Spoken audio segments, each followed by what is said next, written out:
So it with great honor tonight that I take this opportunity to give a proclamation honoring the retirement of Richland County Sheriff Department Captain Joseph Johnson Odom. Whereas Joseph, I'm so used to calling you Joe, so you know I got to read. Whereas Joseph Joe Johnson Odom started his law enforcement career on September the 28th in 1992 and has worked in many aspects of the Richland County Sheriff Department.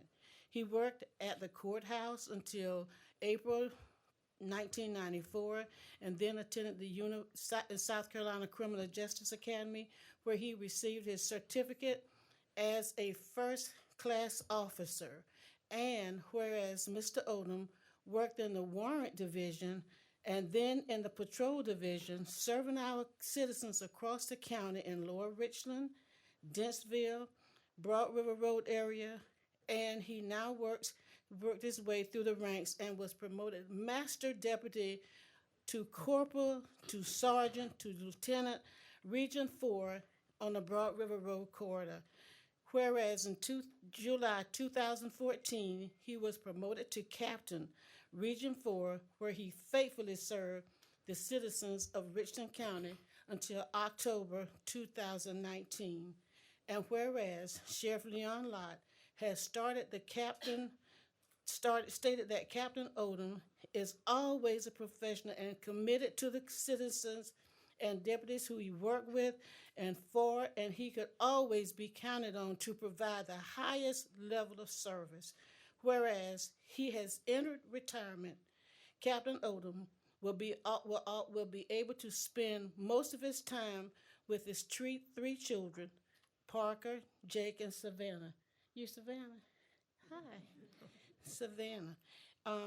And his wife, Trish, who has always committed her life to serving Richland County residents as an investigator in criminal scenes unit on the Richland County Sheriff Department. And now, therefore, be it proclaimed that Councilwoman Joyce Dickerson of District 2 and Richland County Council would like to thank Captain Joseph Joe Johnson Odom for his dedicated and commitment to the citizens of Richland County. We pray that you relax and be prosperous and well deserve your retirement. And we are so honored to have worked with you throughout the years from all of these districts. So with that, I'm excited to present you with this proclamation.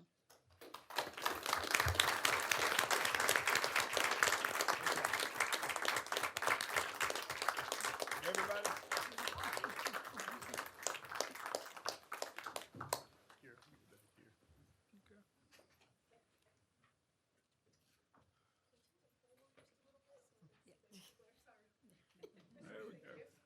There we go. Let me show him how to hold it. Thank you. Is the microphone in front of it? Because it may have picked it up. A little bit. Yeah, let's fix it because we got to send it out really nice.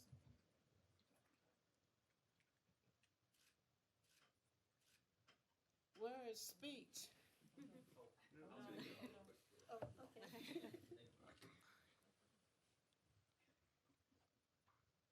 Speech. I'm very humble, very honored. I guess in simple words, not everybody gets one of these, and I'm very proud of it. And thank each and every one of you. I thank my family and all my comrades that come to honor with me tonight. Thank y'all. Thank you so much. Bye, Savannah. You have a great day. Thank you for coming. Thank y'all so much. Thank you. Yes, thank you.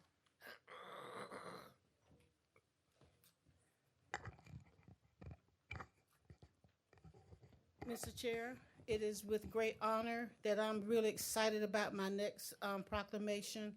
And if it's Miss Christy Coggins can come down, please. Will your husband come join you as well?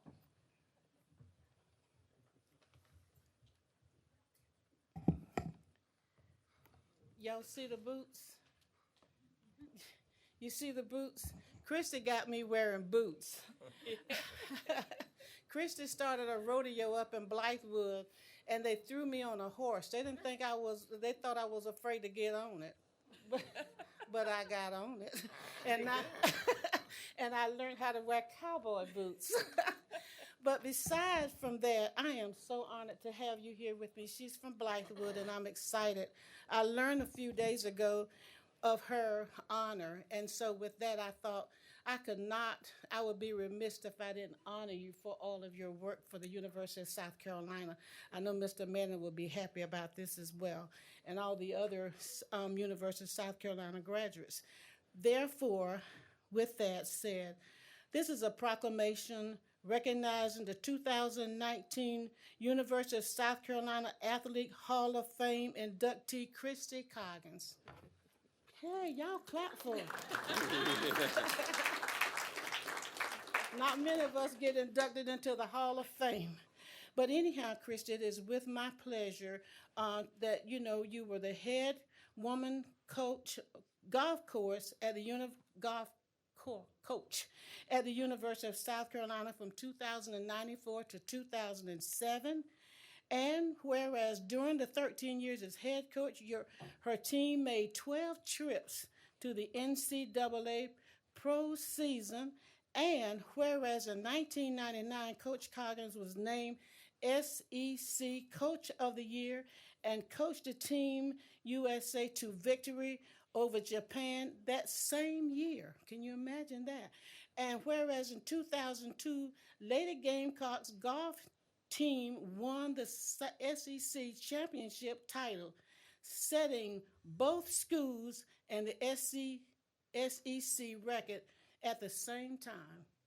And whereas Ms. Coggins currently coached the LPGA professional Christy McPherson to back-to-back SEC individual championship titles in 2001 and 2002.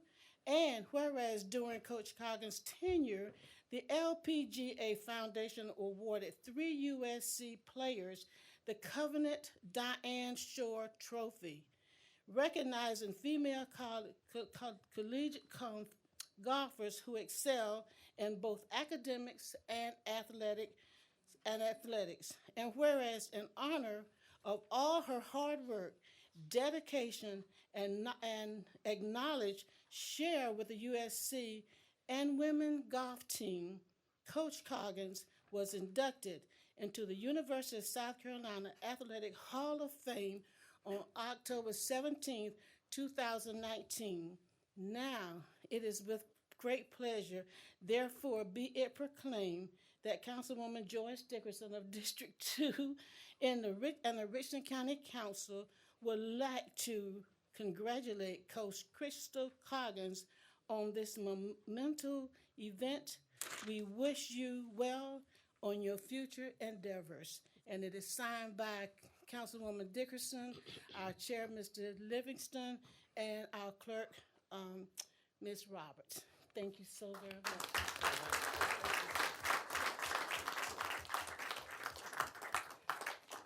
She didn't know I was going to do it. Where's the husband? You're part of this team. Absolutely. Thank you. Speech. Yes. Y'all got to come to the rodeo in May, right? Yeah, April 24th and 25th, Blythewood Rodeo. I am so honored and touched, Joyce, and I appreciate this, but I so appreciate what you and your colleagues do. I think you're an underappreciated crowd. It's a big job, and we really appreciate all your hard work.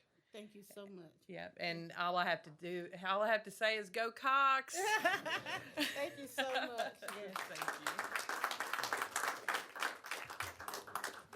I'll come to the rodeo if you promise I'll get to see Miss Dixon on a horse.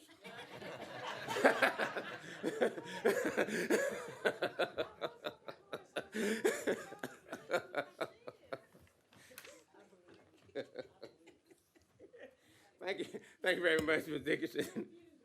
Next we have a presentation, and let me, because this is before we get to the adoption of the agenda, the last time we did postpone one of the presentations for this time, that was with Serve Connect with Casalia, and it's not on the agenda. So if there's no objection, I would go ahead on and have the presentation as this on the agenda go first, and then we'll proceed with that one. But we'll get to that after the presentation with the community and schools. Well, we'll get to that one right after community. Yeah. Good evening, Chairman Livingston, council members of Richland County. Thank you for having me here today. I'm Latasha Tace Walker, and I am the Director of Development with Communities and Schools of the Midlands. First of all, we wanted to thank the County of Richland for the support over the last 32 years for our dropout prevention program. On November the 6th, we celebrated All In for Kids Day, celebrating our work in the community and supporting schools in Richland County. We currently serve over 2,900 students who are at risk in our communities, and we know that that work would not have been possible without the support of the investment of the county. And we wanted to share some information about our current programs, and thank you again for your investment.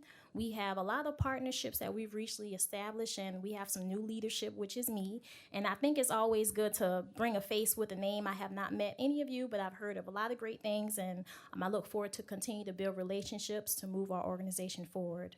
I would like to introduce you with the time that we have to a site coordinator who is at one of our schools in Richland County. At St. Andrews Middle School, we are doing a lot of fun things, including an anti-bullying campaign event that's going to be on December the 5th. We'd love to have you involved. We have always opportunities to participate as a volunteer to read to our students and get engaged. And she's going to talk a little bit more about our impact report for 2018 and 19. Thank you.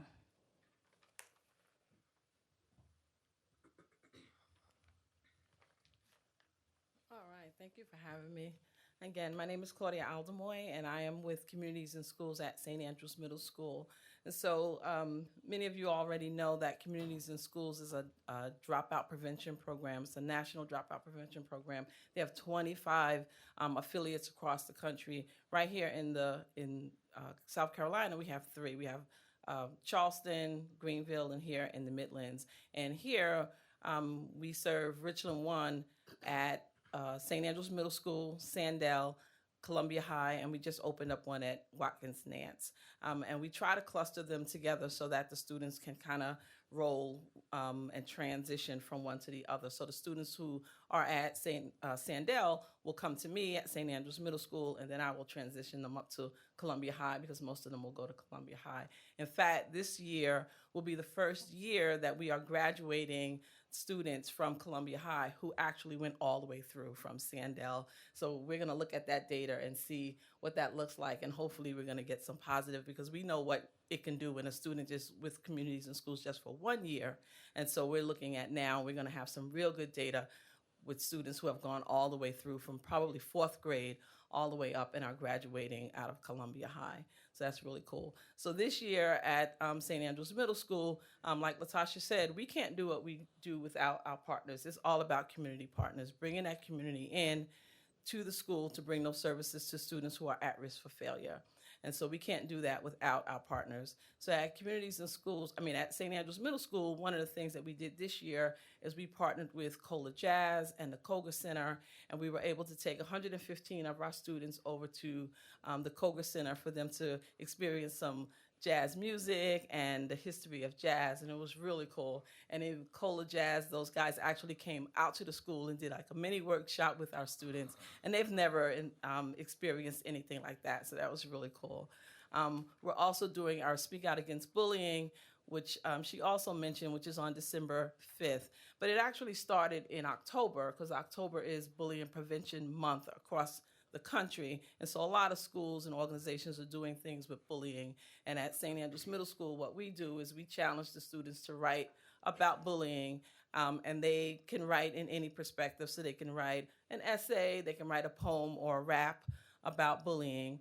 We narrow that down to our finalists. And on December 5th, the finalists, there are about 38 students who are going to present their written work to a panel of judges. And so we have some community partners who are coming in. I'm going to have to ask you to kind of try to wrap it up for me. We got a lot I of business will. tonight. Okay, I will, sir. And so those are just some of the things that we're doing with communities and schools right now in the Richland 1 area. So we appreciate your support and your continued support, and we hope that you will visit some of our sites and see some of the things that we're doing. Okay? All right, thank you. Thank you so very All much right. for what you do for our community and our young ones. Thank you so much again for the presentation. If there are no objections, as I mentioned the last time, we postponed the presentation for Serve Connect until this meeting. It just did not get on the agenda.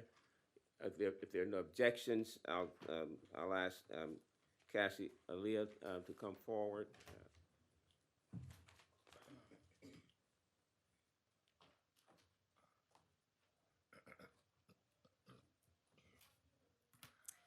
Good evening, Council.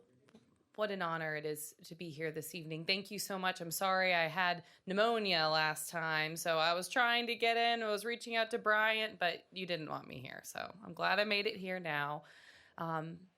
It's hard to be able to express what we've been able to accomplish in under 5 minutes, so I'll do my best, and I hope that there's an opportunity to further talk about what we've been able to do, and that would not have been possible without the support from Richland County Council, not only in your financial contributions and support last year that went directly to the initiative that I'll be sharing this evening, but more importantly, from your support of these past 4 years on a very personal level when my husband Greg was killed in line of duty in Forest Acres. Councilman Manning has been there from the very beginning, and I know so many of you have been as well, and that's why I'm still standing and while I'm here, and I'm very thankful for each and every one of you. So if you don't mind, can I switch or? All right. So Serving Connect, it is the nonprofit organization that I founded after my husband Greg was killed. We are focused on igniting positive change through police and community partnerships. What we believe is that there is no us versus them, only all of us standing together. That what we all want at the end of the day is more the same than it is different. We want our communities to be safe, our families to be protected, and our children to thrive. And what we focus on doing is bringing together police, community organizations, and residents to work as one to accomplish those shared goals. We believe we're all pieces of the same puzzle. We bring with us unique histories, perspectives, and experiences, and it is by only joining all those pieces together that we can really accomplish our shared goals. Next slide. One of the main mechanisms through which we've been doing this work is our COMPASS model, which we see as a how-to for effective community safety partnerships. At first phase is our cultivating trust and identifying a common ground. Phase 2 is community mobilization and readiness building. Phase 3 is implementation, assessment, and improvement. And phase 4 is sustainability. Next slide. I am very proud to share that the North Columbia Youth Empowerment Initiative has been really our flagship model for our COMPASS work. And if you don't mind hitting the button, the mission of the North Columbia Youth Empowerment Initiative is to cultivate a community where youth can thrive. We focus on optimizing the ability for police and community partners to work together, because if you think about youth empowerment and what it takes to be able to accomplish that shared goal, recognizing that there are youth living in North Columbia in that 29203 area that are scared to go to sleep at night. They sleep in bathtubs, worrying that there may be a stray bullet, or kids that are as young as 10 are at risk for being recruited into gang activity. And even at a minimum, just kids not knowing where the next meal is going to come from. And if we think about how we can support that empowerment, yes, a lot of that resides in the child, but even more than that, it's in the community around them. And we're focused on mobilizing those partners to cultivate an effective system that allows youth to reach their potential. Next slide. In November of last year, we launched into phase 2 after learning that there was this common ground and need for youth-focused outcomes. Some of the key activities that we engaged in is really several different opportunities for positive interaction and shared visioning. We also adapted a culturally appropriate and community-driven assessment. Initially, we had intended to more of like a evidence-based survey, but learned that that wasn't really both culturally appropriate, nor was it telling the rich stories of the level of change that needed to take place, and so we adapted our approach. We've also had sustained engagement. Since January, we have been meeting weekly, if not more, in the community, both through hosting various meetings as well as going to one-to-one meetings, attending different community events, a variety of different mechanisms. And importantly, we've also focused on bringing voices to the table that may not often be heard and really elevating those voices of people with lived experience. Next slide. Very importantly, this is a collaborative movement. Yes, police are a critical part of igniting community safety, and I can't speak more highly than my Richland County colleagues behind me. I know Deputy Chief Cowan is still here, and he's a dear friend and an incredible partner. I'm very proud of that partnership. But we know that police cannot do it alone, that in order to really ignite community safety, it takes an engaged community, because most of what police engage with are non-criminal actions. And I know I'm running out of time, so to go into the next slide, I wish that I had the time here today to tell you about the change that is unfolding, the power that we're seeing in this work. This is a movement for change, and it is touching so many lives. We are seeing authentic relationships being built, hard and open and honest conversations that hadn't taken place first, authentic trust that's unfolding, and enhanced capacity not only of individual partners but of the group to work as one. And through that, there are real opportunities for making a sustained impact and opening that communication and difference, and also igniting and improvements in safety. The last thing I'll say, the last thing that I'll say is that this change is a local impact, but it's a national vision.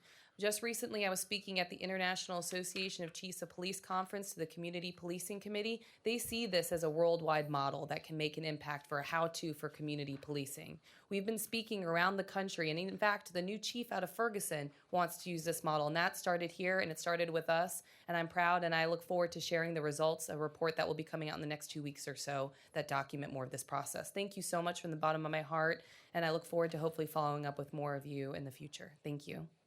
Thank you very much.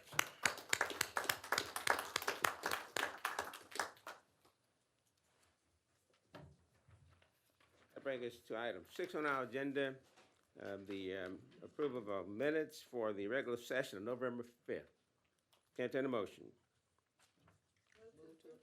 Motion for approval, proper second. Mr. Mallon, you recognize, and then this.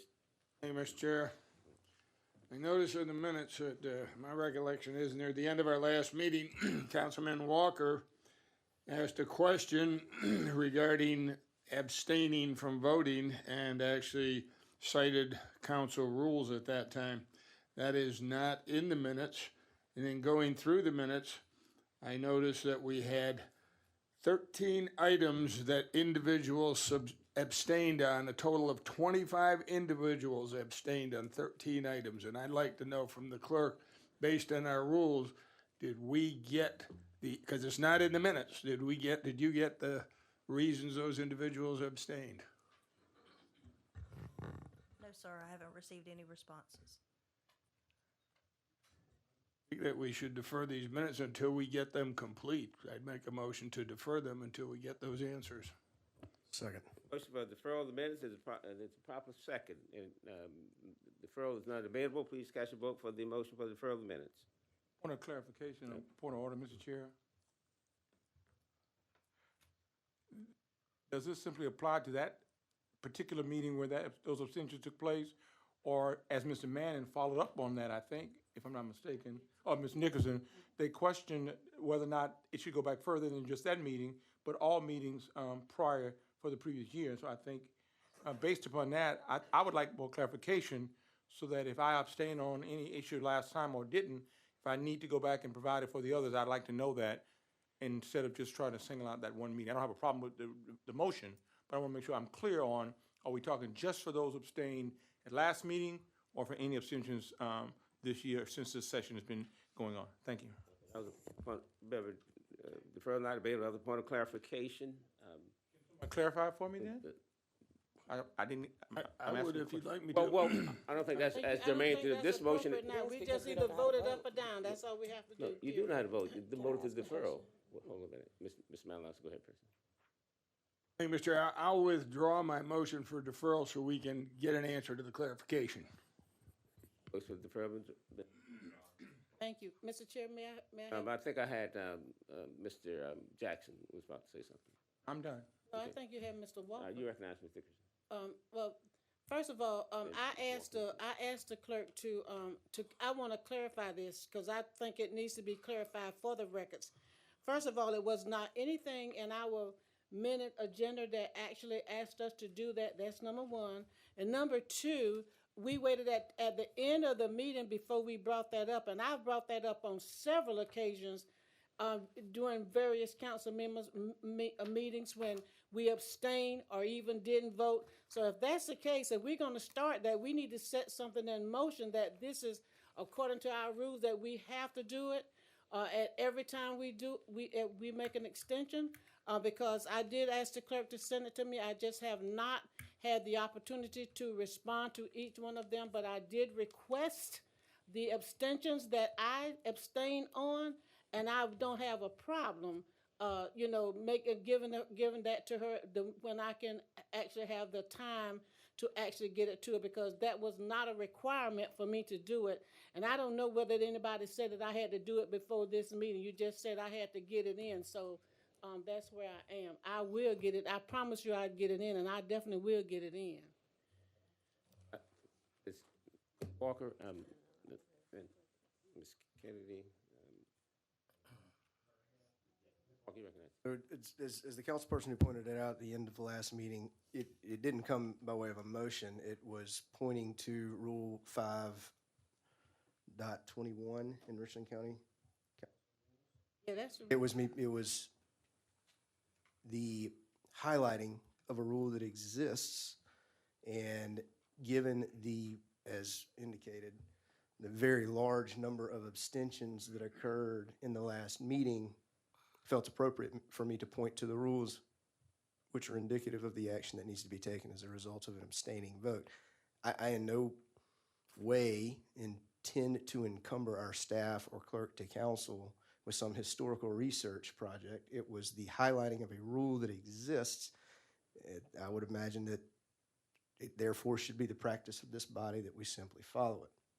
Thank you. I have Kennedy Myers. I'd like to know how far back someone say how far back we were going with this. Is that in your motion? There's no motion before. There's no motion before us. What's before us is just simply the adoption of the minutes. Adoption of the minutes. Yeah, well, I made a motion to approve the minutes, and I think it was second, wasn't it? Well, I make a motion to approve the minutes as presented. Okay, I had a question. Ms. Kennedy still had to go ahead. Yeah, we're talking about abstentions, and now we're talking about approving the minutes. Which is it? It was an issue that came up as a result of the discussion about approving the minutes. Okay, but don't you think we should approve the minutes first or something? Did I get a second of Ms. Dixon's motion for adoption of the minutes? Yes. It's moving properly second for adoption of the minutes. Ms. Myers, you recognize. Mr. Chair, at the last meeting, there was a discussion in Ms. Newton's report as to the appointment onto the ATAX. Mr. Malinowski made a really good point that was supported by Ms. Kennedy, that because the ATAX dealt with exclusively money that was collected outside of the incorporated parts of Richland County that dealt with by people who lived in those areas.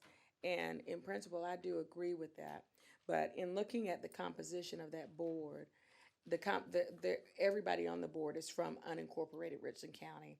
And so I would suggest that there is some support in my mind to the fact that we would disenfranchise our colleagues and their constituents in having a voice in the ATAX usage. And I don't think they ought to be the majority, but I think they ought to have the ability to have at least one seat on the board. And so I would ask us to reconsider the appointment of Mr. Snellgrove, because it would only be one person of 5, I think it is, to that board if the council's willing. I'll second that motion. So, Motion to reconsider the proper second where I'm not looking, were you on the prevailing side? Yes, sir. Okay, then your motion is proper. It's moving properly second to reconsider that vote that was taken reference was that accommodation hostile? I forget which one. ATAX. The ATAX. And there being no further discussion, please cast your vote for the motion to reconsider that item.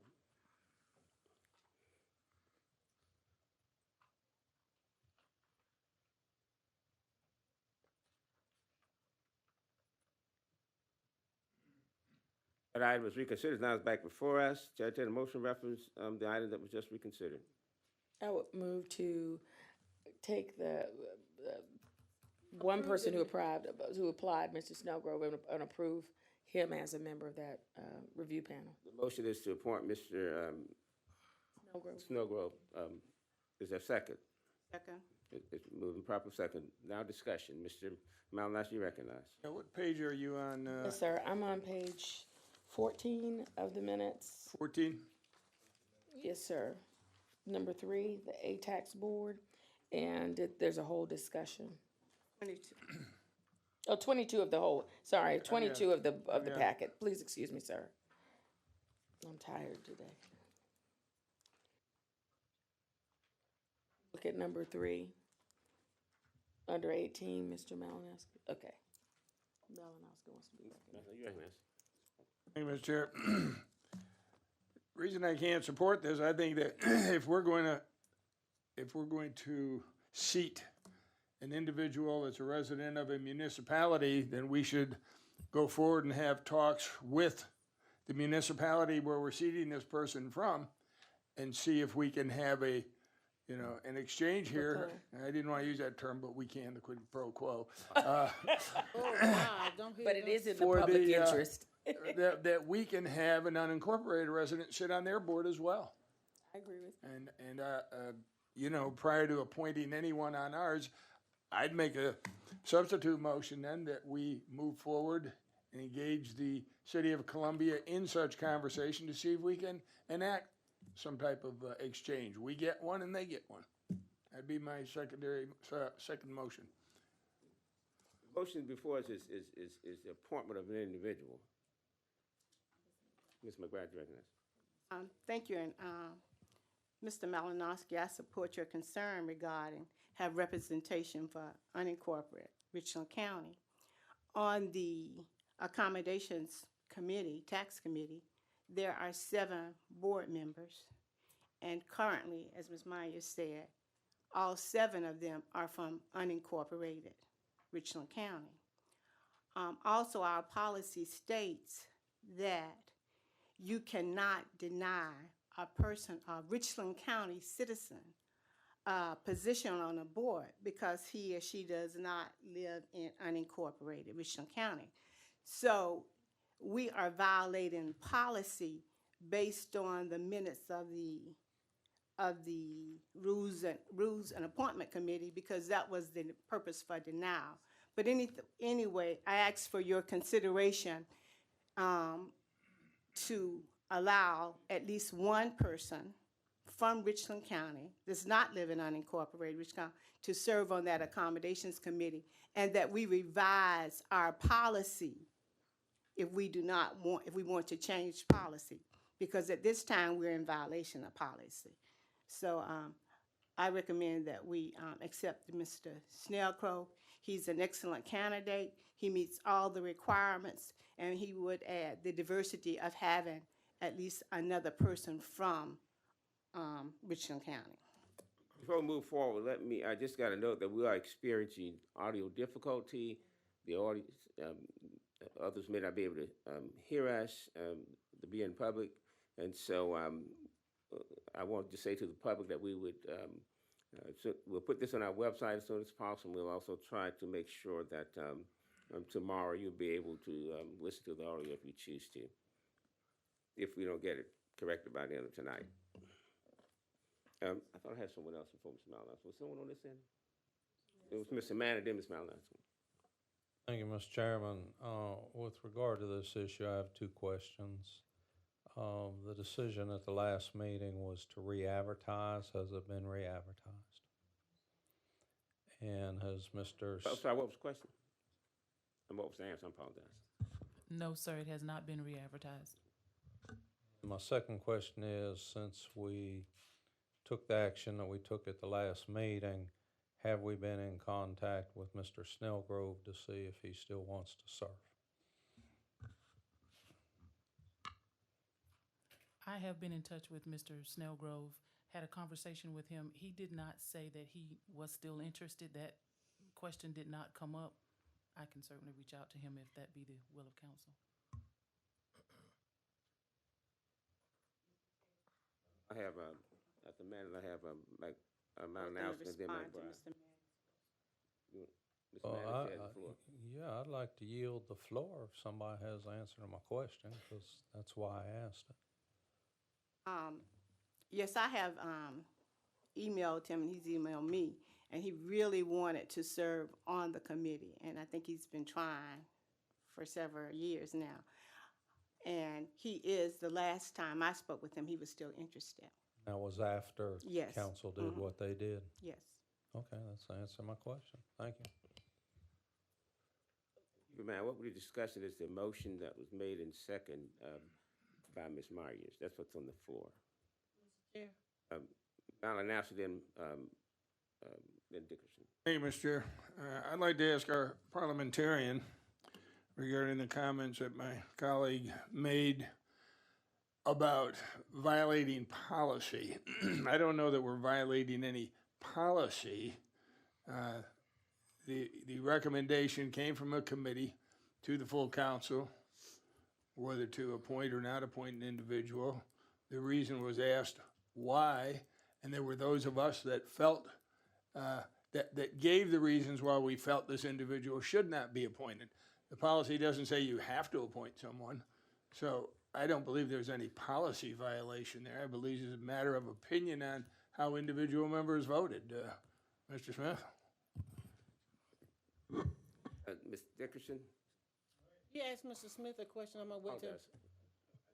I'll let Mr. Smith answer the question. Mr. Malinowski and members of council, I'm not aware of any written policy which indicates that a particular board member must be from the incorporated area or outside of the incorporated area to be appointed. I think that the positions sometimes are based on their skill set and what specific area you may be looking for a particular board. But I don't think that there's anything that is written which indicates that someone who lives within the incorporated area would be disqualified simply because they live there. Yeah, I had a question. I wanted to follow up with Mr. Mr. Manning's question when he asked whether or not that position was re-advertised, and it was said no. I want to know why. If we said it, why wasn't it done? I mean, see, if that was a request, then why wasn't it followed up? I mean, if we asked you to do it, why didn't it get done? Ms. Dickerson, it has not been re-advertised because it is our policy that we do not re-advertise until all of the applicants have been interviewed for the current board listing. And so we are still going through the interview process. And so at the end of when the last person is interviewed, then we reassess previous seats and upcoming seats, and then we re-advertise. So we don't sporadically re-advertise. We re-advertise at the end of the interview process for the most current board listing.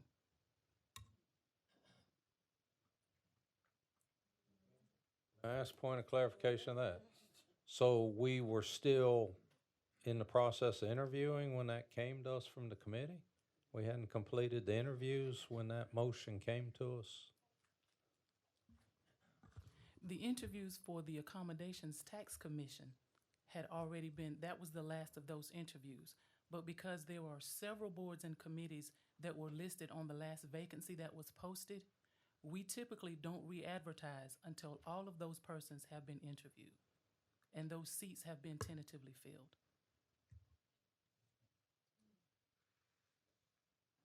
And the question for us is just is the appointment of the gentleman that was mentioned in the motion. If there's no further discussion, please cast your vote for the motion. That is to appoint Mr. Snell. There was no substitute motion. Okay, could you repeat? No, it didn't get a second. Motion is, I apologize, I don't remember the gentleman's name. I'll go. Mr. I know, remember his name. Mr. Snellgrove.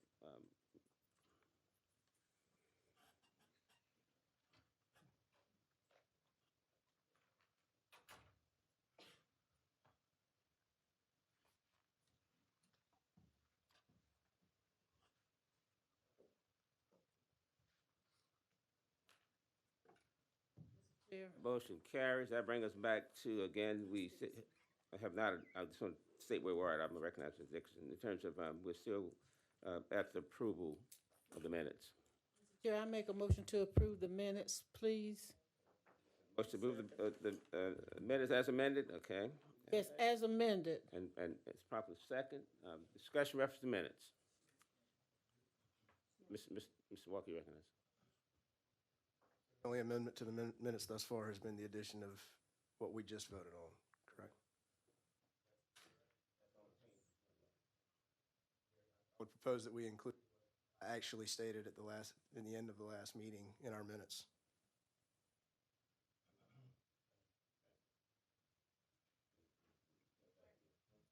That was about the abstentions. That's what you're trying to get inclusive, is that right? Yeah. We have to re-vote on that? Oh, excuse me. Mr. Walker, may I just ask for a point of clarification? Are you actually asking that the staff go back to the beginning of the year and look at all those votes, or are we just looking prospectively and asking people to comply with the rules? The answer is yes to the latter part of your question. I'm not asking for a historical look back. What I am asking is that it is publicly noted that I asked for us to adhere to the rules in place of this council from that meeting moving forward, as indicated. That makes sense. Thank you for that clarification. Asking for That makes sense. I can deal with that. Okay, that motion was carried. Well, the minutes have been adopted. That brings us. We didn't vote on it yet. But Please cast your vote for the for the minutes as amended. Gotta move a little bit on the agenda.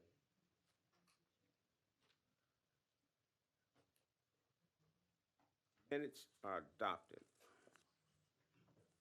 That brings us to the adoption of the agenda. Chair, I make a motion to approve. Mr. Chair. Motion to adopt the agenda as presented. My staff, they're saying, delete, Mr. Smith, you recognize? Mr. Chair, I'd like to ask that item 17A be deferred, and we can do it now, we can wait. 17A. Yes, sir.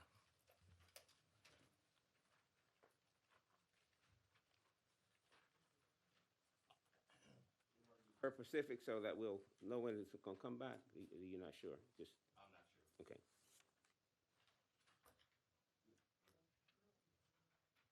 Any other changes, additions to the agenda? There'll be a none. Please cast your vote for the adoption of the agenda. As amended, okay.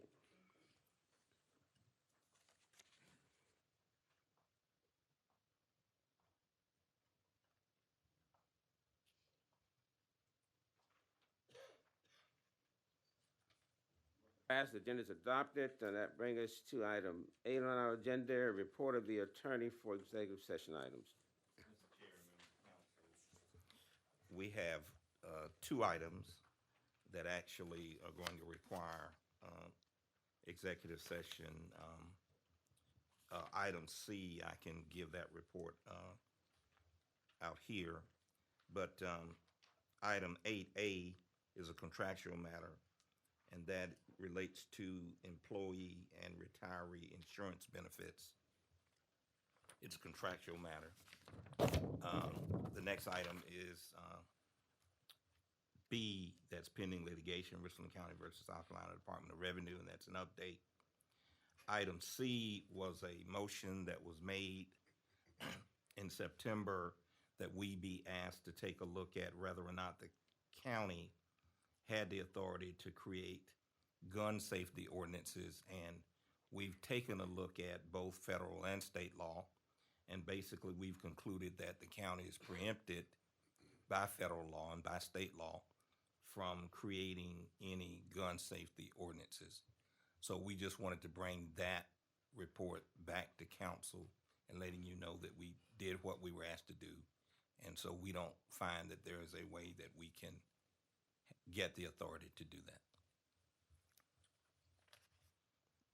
That concludes my report, Mr. Chair. That's the question. No, we do not. Question about Follow-up question, Mr. Smith. There are no counties that have taken a position on gun violence and the use of guns within their borders? They've decided that they're preempted by federal law? I don't, Ms. Myers, I can't tell you what other counties have done. We did our research and determined that we didn't believe that state law or federal law gave us the authority to do it. That was the conclusion we came to. I'm not aware of any counties that have created any ordinances. Sometime in February, could someone on your staff look at whether or not other counties have done that? I know that right now your plate is full. I'm not asking you to add to it now. But if during the first month that we were back in the new year, we could just have an analysis of whether other counties have taken a position different from that, it might be helpful. I know what you're saying. Okay. I know you're going to say that your legal recommendation would be that whether or not they have, we don't because that. But I'm just asking if they've done it. I'll do it. Yes, sir. Okay. All right. And you're right. Yeah, that completes my report, Mr. Chair, and the other two items do not have outside counsel. That brings to item 9, citizens input. First citizen input is items on the agenda not requiring a public hearing. Ms. Myers, anyone sign up to speak? No one signed up for that public hearing, Mr. Okay, Chairman. it's open and now closed. Next is item 10 on our agenda. That's a citizens input session. Also must pertain to a Richland County matter not on the agenda. Anyone sign up to speak? Yes, sir, Mr. Chairman.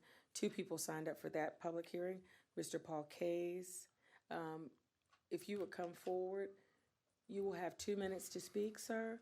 And if you'd state your name and address for the record, your time will begin after you've finished, and you'll see a clock, and you'll have 2 minutes. Thank you, sir.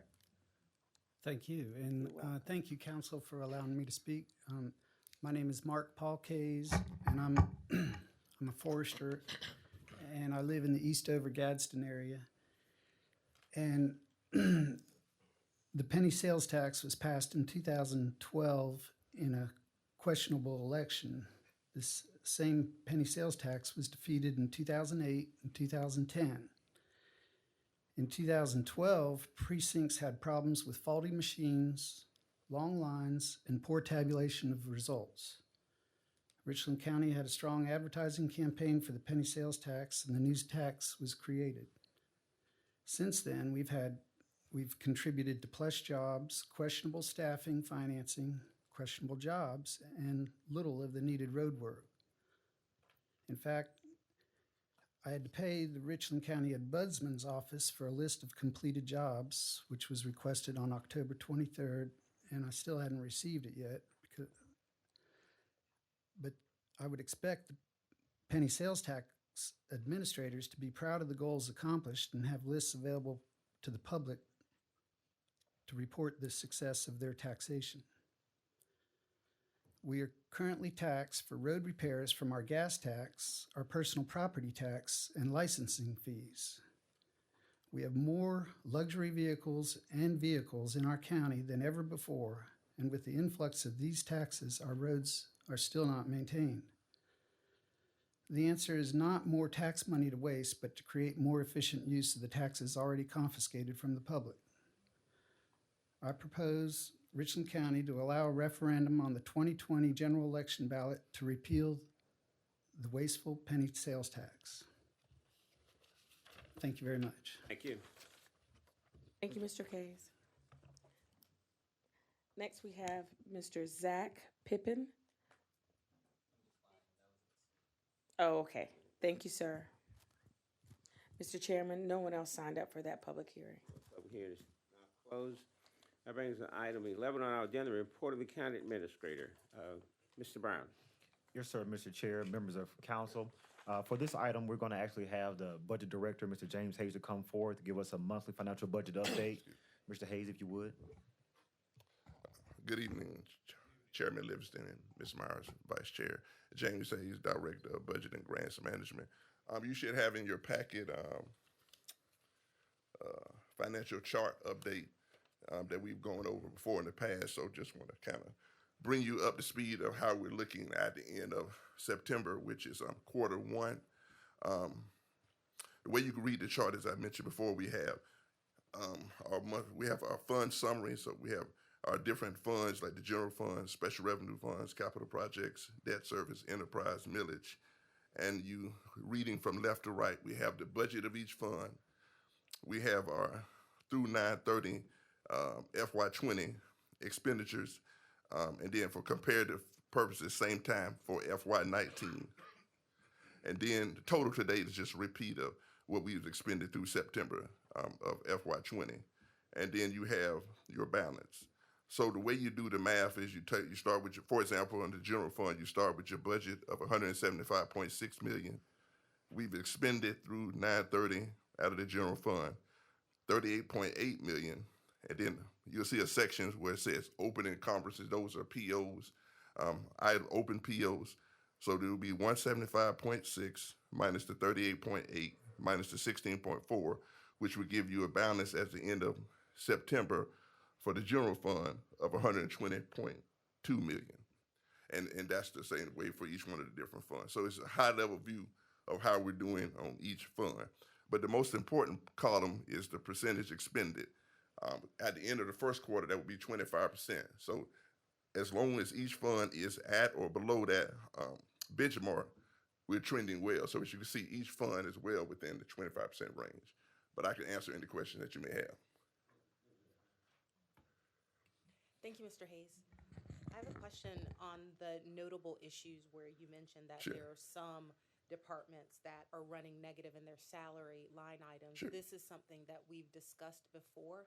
And so my question is, what, if any, procedures have been put in place to prevent that from happening? And why has this continued from the first time that we got a report Exactly. about this? Well, it's actually, that's true, right. It is actually much better because we made the budgets whole during the budget process.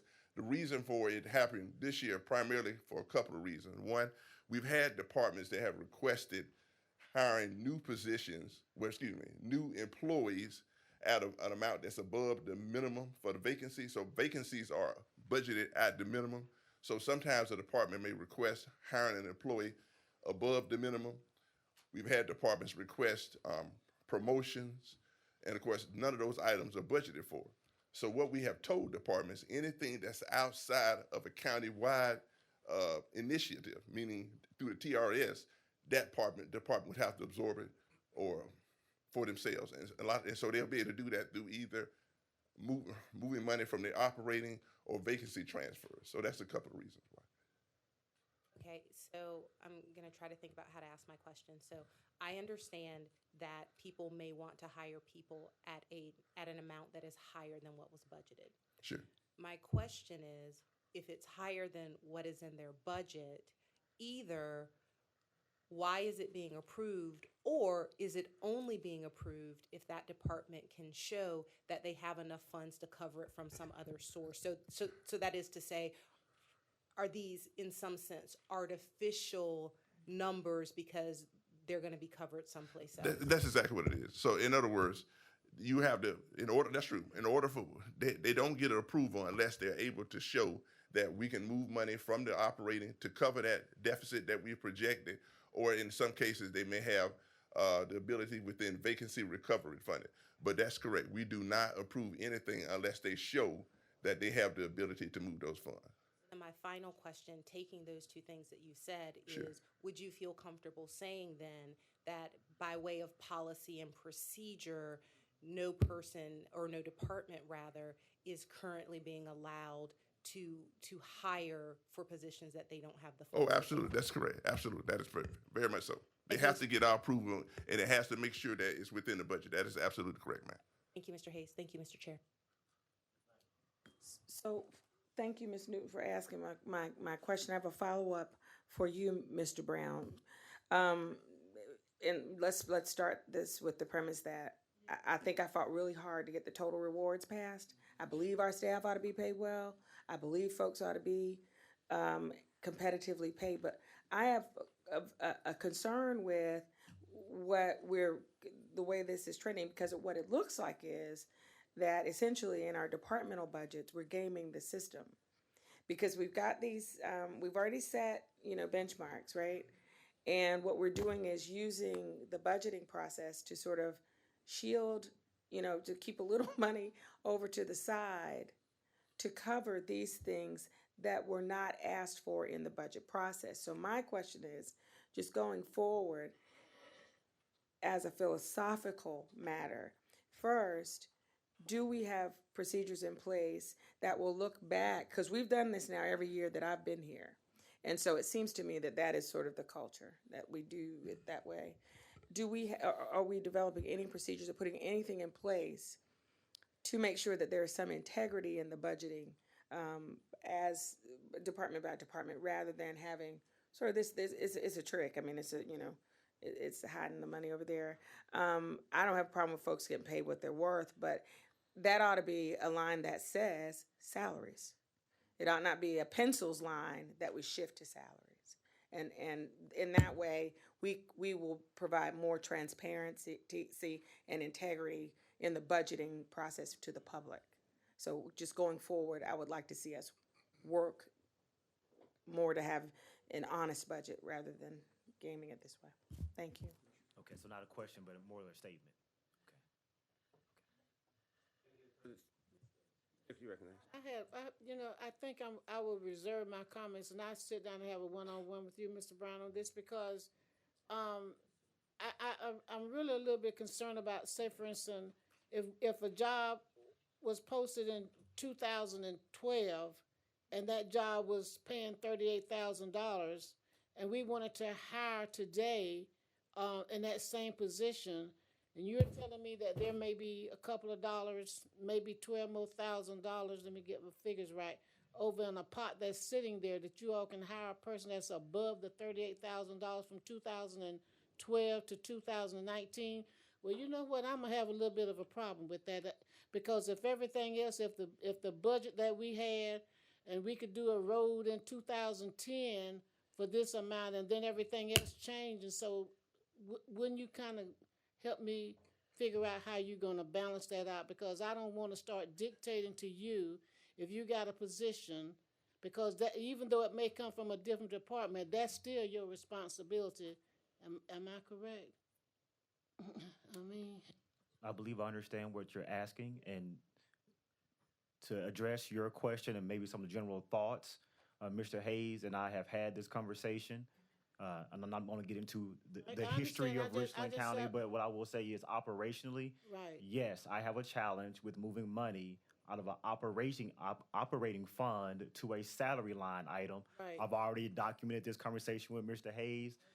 You should be aware that we'll create a bunch of conversations amongst all staff and officials. So, because it's not limited to administration staff, it is not so it's a county-wide conversation. So I just want to make sure that we understand what that's going to mean. Okay, well, we need to differentiate between all of those going forward. Make sure that Okay. I'll have a conversation with you. Yes, ma'am. You know I will. Yes, ma'am. Thank you, Mr. Chair. I guess my question's on the same line as Ms. Dickerson's was, because if we've got a department out there and they needed X number of dollars to run the department, but now we're moving some of those dollars to a salary, that's one-time funds for permanent down-the-road costs. And historically, that has been the case, Mr. Manning. But what I have articulated to the departments is, excuse me, Mr. Malinowski, I apologize. We both got the same hairstyle, I know. what I have articulated to the departments is because those particular salary increases are outside of the county-wide TRS, that's something that the department would have to absorb. I know, speaking of Mr. Brown, in a ECT meeting we had, he did articulate to departments that there are some measures coming down the line to prevent this in the future, be it maybe freezing some of the positions, or I don't want to get into all the measures he spoke of, but me and him have had conversation how to combat this issue. Good, because if this is allowed to take place, to continue to take place, you got departments that are going to inflate their operational budgets so that they can do just what's happening. That's correct, sir. Also, can you tell me, please, I don't see any code here, the difference in the red numbers and the black numbers? Yeah, I'll answer like I asked my administrator. I'm sorry, that was an internal issue. It doesn't mean anything bad, okay. It's just internal issue. All right, thank you. Thank you, Mr. Chair. Hayes, question. Yes, sir. I know we usually get the tracking information regarding funds collected by the Treasurer's Office separately, and I know that's not your department, but it would be interesting to see how that's trending, even though, for example, we may be on track with our spending. I'd like to make sure we are on equal tracking, on equal footing with our collection as well. Yeah, and I'm glad you brought that up. Typically, most of our revenue in terms of the general fund come in the months of December and February, so it's pretty early now. That's why I haven't included. But going forward, I was definitely going to include the revenue as well, sir.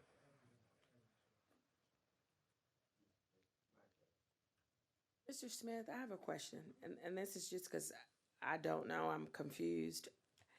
If if we have approved a line item through the budget process, Right. that is operations, Yes. and that money gets shifted to a line item that is salaries, one is recurring, one is one time, and we have an obligation because of our ordinances to obviously have that budget, have this council vote on it. Is moving the money that way consistent with our ordinances? Ms. Myers, I don't think it is. I think that because I think that anytime you are changing those line items, that's a change in the budget. So it begs the question as to whether or not that department would have to come back, justify to this body why they need additional funds. And then the question becomes whether or not that then comes in the form of a budget amendment as it relates to that particular line item, as opposed to doing it administratively or operationally. I don't know that that's just my take on it.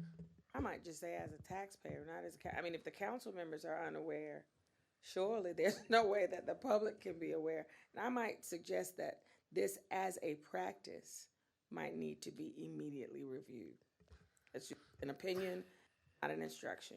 Ms. Myers, may I say something? Yes, sir. Oh, yeah. Now, what you're asking, budget transfers are actually allowed. We do have a budget transfer policy, and currently there's no stipulation that you can't move money from personnel line items to anywhere, but you can move money from operations to personnel. Now, obviously, this body can amend the budget transfer policy if you want to prevent going forward any transfer from an operating to a personnel. But currently, we do allow transfers from operating to personnel, but not personnel to operating. You can't touch the personnel. Okay, all right. At the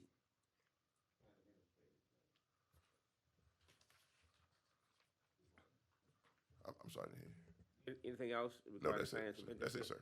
That's all I had. And That's all, Mr. Chair. Brown, that completes your report. It completes my report. Thank you very much. That brings us to the report of the Clerk of Council. Thank you, Mr. Chair and members of council. 12A is a reminder that due to the Thanksgiving holidays next week, our monthly committee meetings will be held a day after tomorrow, which is the 21st, and will begin at 5 p.m. And 6 p.m., and then the zoning public hearing will begin at 7 p.m. And then finally, the Richland County Magistrates Holiday Luncheon is going to be December 13th, to which you have been invited. It begins at 11:30 a.m. at Trinity Education Community and Conference Center at 2523 Richland Street. And that will conclude the report of the Clerk of the Council's office. Bring us to the report of the chair.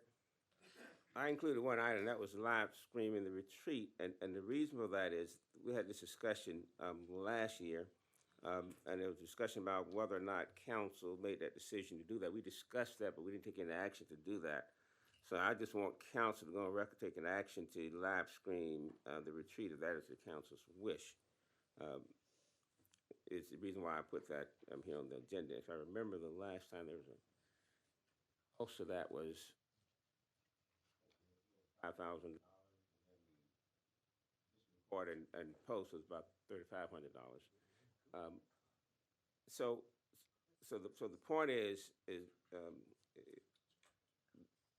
person or persons who raised the issue about making sure we consider the live streaming this time.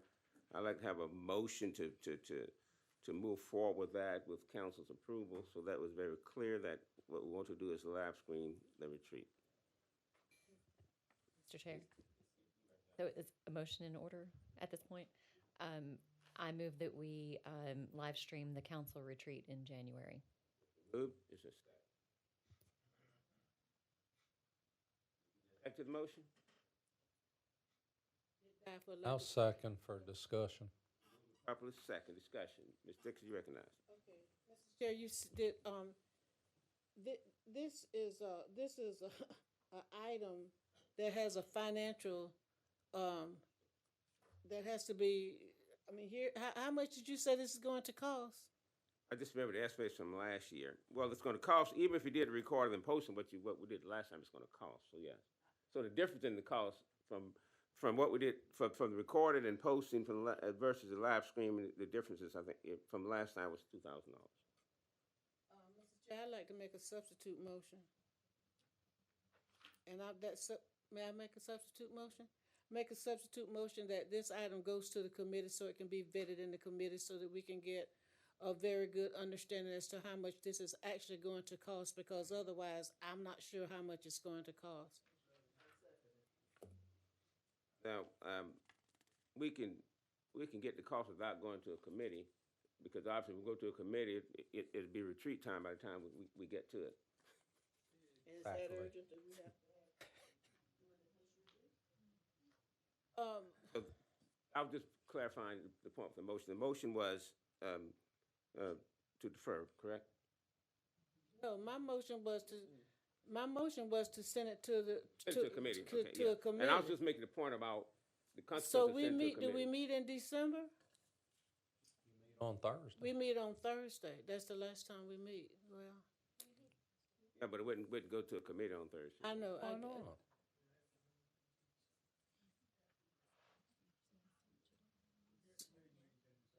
So you couldn't, it wouldn't be a 24 hours, this couldn't go in 24 hours before?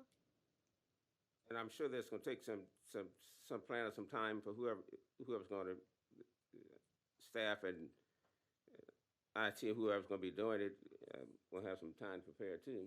First of all, Mr. Chair, I may have to abstain. I may not vote for this item, simply because I don't have a problem with live streaming and everything, but I don't know why, if we're going to do this, and this came up at some point, that we shouldn't have some kind of price associated with this so that I know what I'm voting on and make sure that, so here again, that would be just like what we just said a few minutes ago about moving money from one point to the other without having any basis as to why and whether it's a line item or whatever. So I may not be able able to. Gave you at least what I had was last year. Well, that's what I'm just saying, period. Let me see. Okay, Dickerson, I have.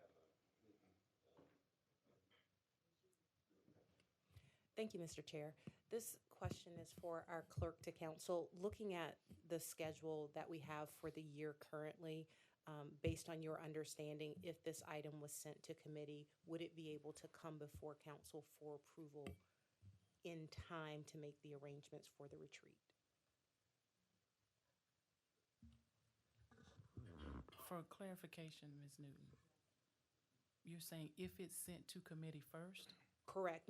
The substitute motion that we're currently discussing is to send this item to the A&F committee. And so my question is, were that to occur, is it physically possible for it to go through that entire process, come back before us for approval, in time for us to make the arrangements for the retreat in January? If it goes to the December committee meeting, then the answer is no, because there won't be another council meeting between that meeting and the retreat. That was not the committee, that was not the one I was referring to. I said in 24 hours, can it be on For the November Thursday meeting? 21st. If it goes to November 21st meeting, then yes, we can, because there will be two other meetings in December, two other council meetings in December. Thank you. And then one more question, which may be for our parliamentarian. If our current rules and practice would normally not let us take an item directly from here and send it to this week's A&F committee meeting, would that require us to temporarily suspend the rules to make that happen, or is there another procedural way to put this item on Thursday's agenda for A&F?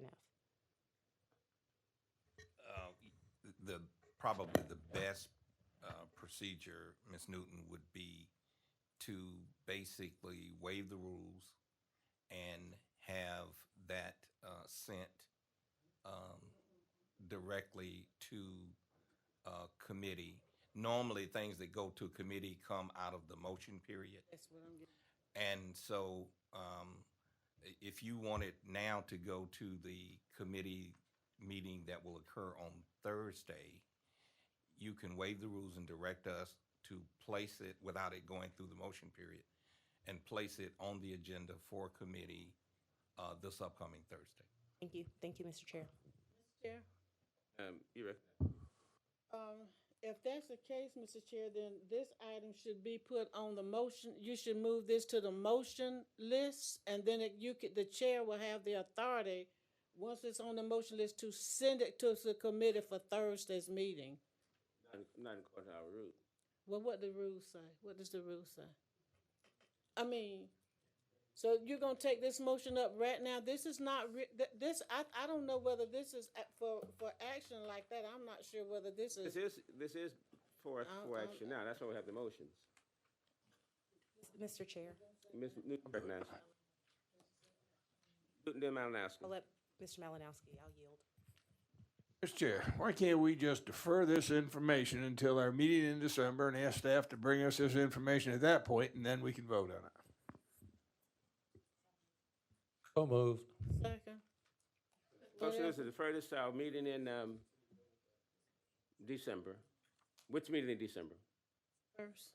Very first one, with the Regular information. scheduled public, Correct. regular scheduled council meeting. Correct. Okay, heard the motion. Is the motion clear to everybody? Any questions? For clarification, not discussion. It's deferral. One more time for us, all of Yeah. us in the back. So the motion is that we're instructing staff to get the numbers and bring it back to us before us for the first meeting in December. Okay, thank you.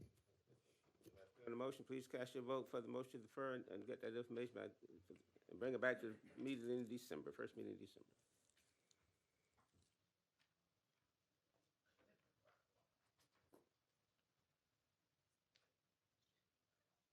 Motion passed. That brings us to item 14, approval of consent items. Consent items are items 14A, B, C, and D. Chair, take a Chairman, I motion to move reference for consent approval of the items. consent Second. items. Mr. Mann, are you referring to items, all of the consent I items? sure am, everyone under Motion 14. is moving properly second for approval of consent items 14A, B, C, and D. Any discussion? There being none, please cast your vote for the motion. Reference to consent items.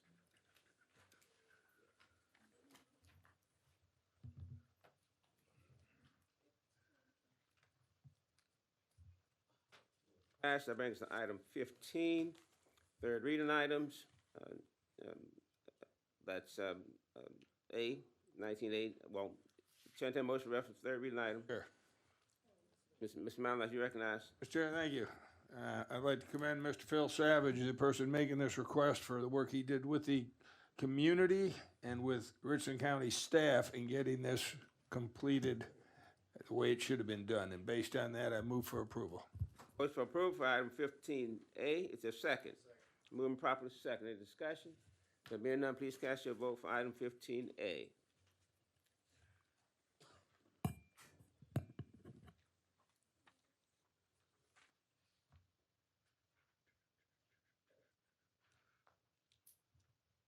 Passes. That brings us to item 16, the second reading items. First one is item 16A, an ordinance providing for the issuance and sale of utility and system revenue bonds of Richland County, South Carolina, and other matters relating thereof. Chair, entertain a motion for item 16A. Mr. Chairman, I move for approval of all items under 16 for second reading.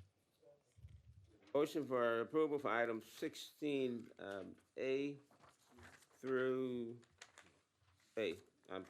D. In proper second, Mr. Mallon, you recognize for discussion. Thank you, Mr. Chair. On item number 16A, page 77 of our agenda, section 8.07, use of surplus money. It states in there that the after making required payments, as described. Can we remove that one and vote on the others and come back to that one? Are you okay with that? No, I got questions on the next. Okay, go ahead then. After coming back with, after making the required payments, that the funds shall be disposed of for any lawful purpose in such manner as the county shall from time to time determine. Well, any lawful purpose means that we're collecting funds from users of a particular system and then allowing those funds to go wherever else, be it pothole repair or building something. Seems to me that they should remain in the fund that they came from, because of the fact we've wound up with problems before of not having enough funds in these types of systems. And all of a sudden we're scrambling and issuing bonds and trying to figure out where the money will come from. So I would like to see that portion of this ordinance change that says the funds will actually remain within the system itself for use as needed within the system. Because as you move down the line, years down the line, we're going to be needing more funds for that system. So I would, like that amendment to this ordinance. I'll accept that. Thank you, Mr. Manning. You heard the amendment. It was accepted by the maker of the motion for item 16A. That includes B too? No. I tell you what, we can move on, and I'll ask any other questions at the next reading. All righty. So For the moving properly B. second to for approval for item 16A through D with the exception of the change in A. Any further discussion? There being none, please cast your vote for items 16A, B, C, and D with the recommended change in A.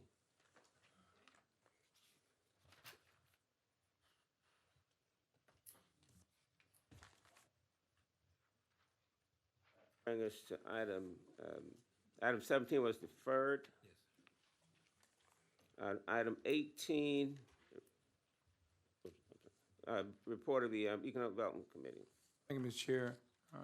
Item 18A is a request from the Economic Development Committee authorizing the expansion of the boundaries of I-77 Corridor Regional Industrial Park jointly developed with Fairfield County to include certain property located in Richland County, the execution and delivery of a public infrastructure credit agreement to provide for public infrastructure credits to Project Klein and other related matters. This is a first reading.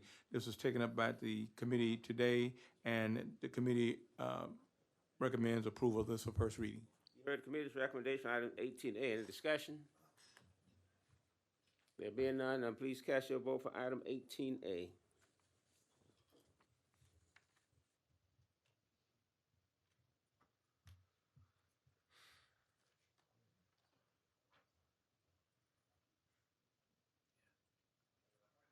Motion passes. That concludes the report of the Economic Development Committee, Mr. Chair. Thank you. That brings us to the report of the Rules and Appointments Committee. Ms. Newton. Thank you, Mr. Chair. First, please note that the applicant Julius McKay, who is applicant 19A14, withdrew his application for the position, so will not be considered for appointment this evening.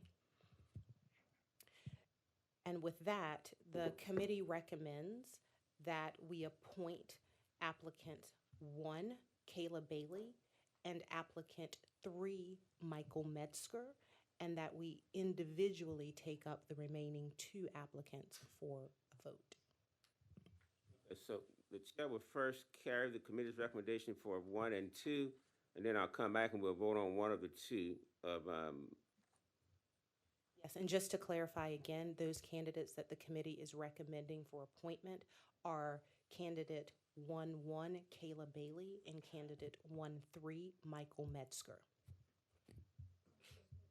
vote on those first, and then we'll come back and vote on one of the two of the others. And so, Yes. so the motion, what's before us now is the committee's recommendation to move forward with candidates 1 and 3. Any discussion? There being none, please cast your vote for that portion of the committee's recommendation.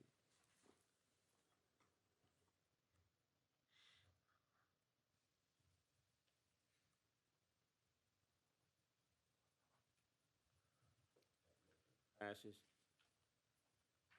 Now you will cast your vote for either applicant 2, Thomas Cullen, or applicant 5, Jerome Squire, one of the two. Mr. Chair. So that way we'd have to take them one at a time because of the way this is set up. So please cast your, yeah, Mr. Rachel. So we'll vote up or down on each Right, we're gonna person individually, and so we'll take them one at a time. Right, It's you're not, right. Did the committee interview them? yes. Find them both equally acceptable?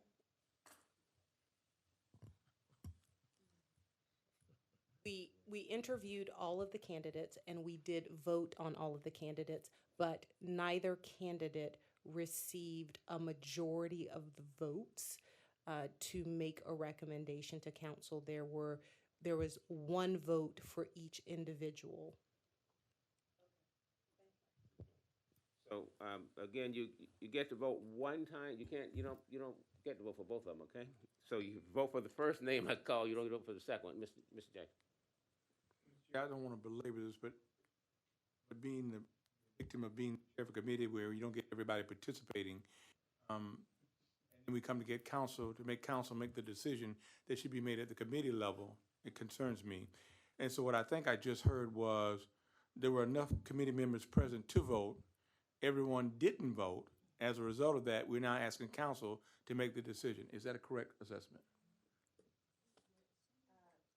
It is correct that there are 3 members on the committee, and 2 members voted.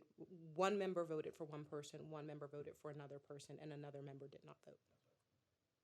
Well, sometimes committees. Please, the first person will be applicant number 2, Thomas Collin. Please cast your vote if that's your preference.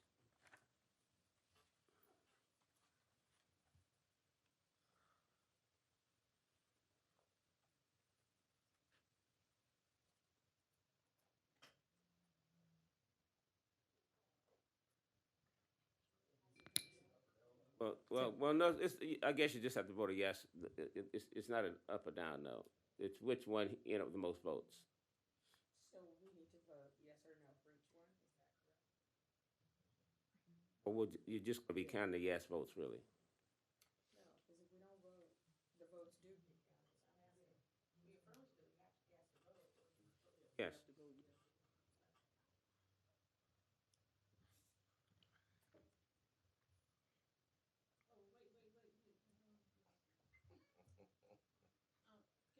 No, I don't want that.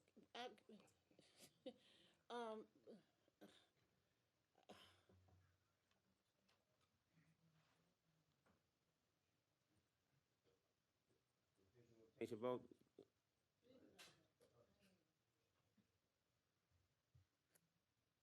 Okay, so that candidate had 3 yeses. That brings us to candidate 5, Jerome Squire.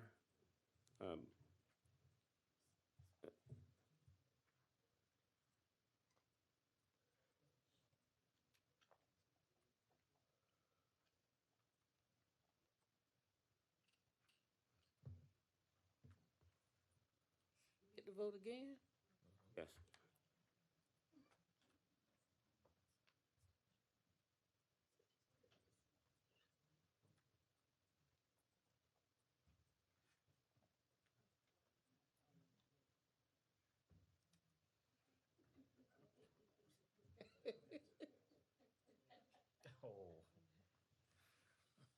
Jerome Squire has both folks correct, so Jerome Squires is no. That concludes my report. Okay. Brings to item 20, report of the Transportation Ad Hoc Committee. Mr. Jackson. Chair, I want to thank Mr. Walker for his comments earlier tonight in our meeting relating to participating in the voting process. And that's why I voted no on both, because I feel it is the responsibility of the committee to make a recommendation to this council. If nothing more, at least bring it to council without with clarification about why there wasn't a recommendation.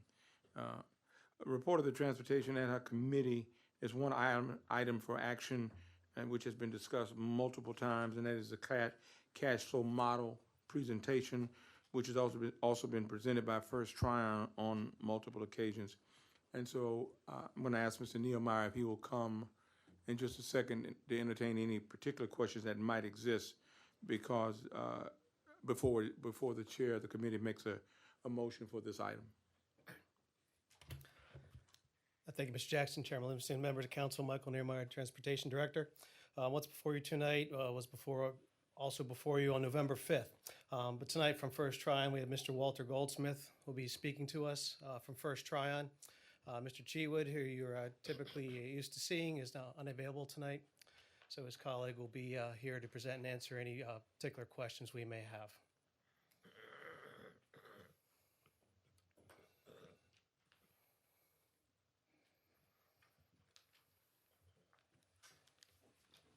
Good evening, Mr. Chairman. I'm Walter Goldsmith with First Tryon Advisors. Is it the will of the group that we go through the presentation? I know we've presented it several times, or we can field questions, or I can summarize it at a very high level. I was asking that we entertain questions because at our last meeting, we indicated that the preference was scenario 2. And so I'd like to allow for any questions or concerns to be raised before making a motion regarding the recommendation from the committee.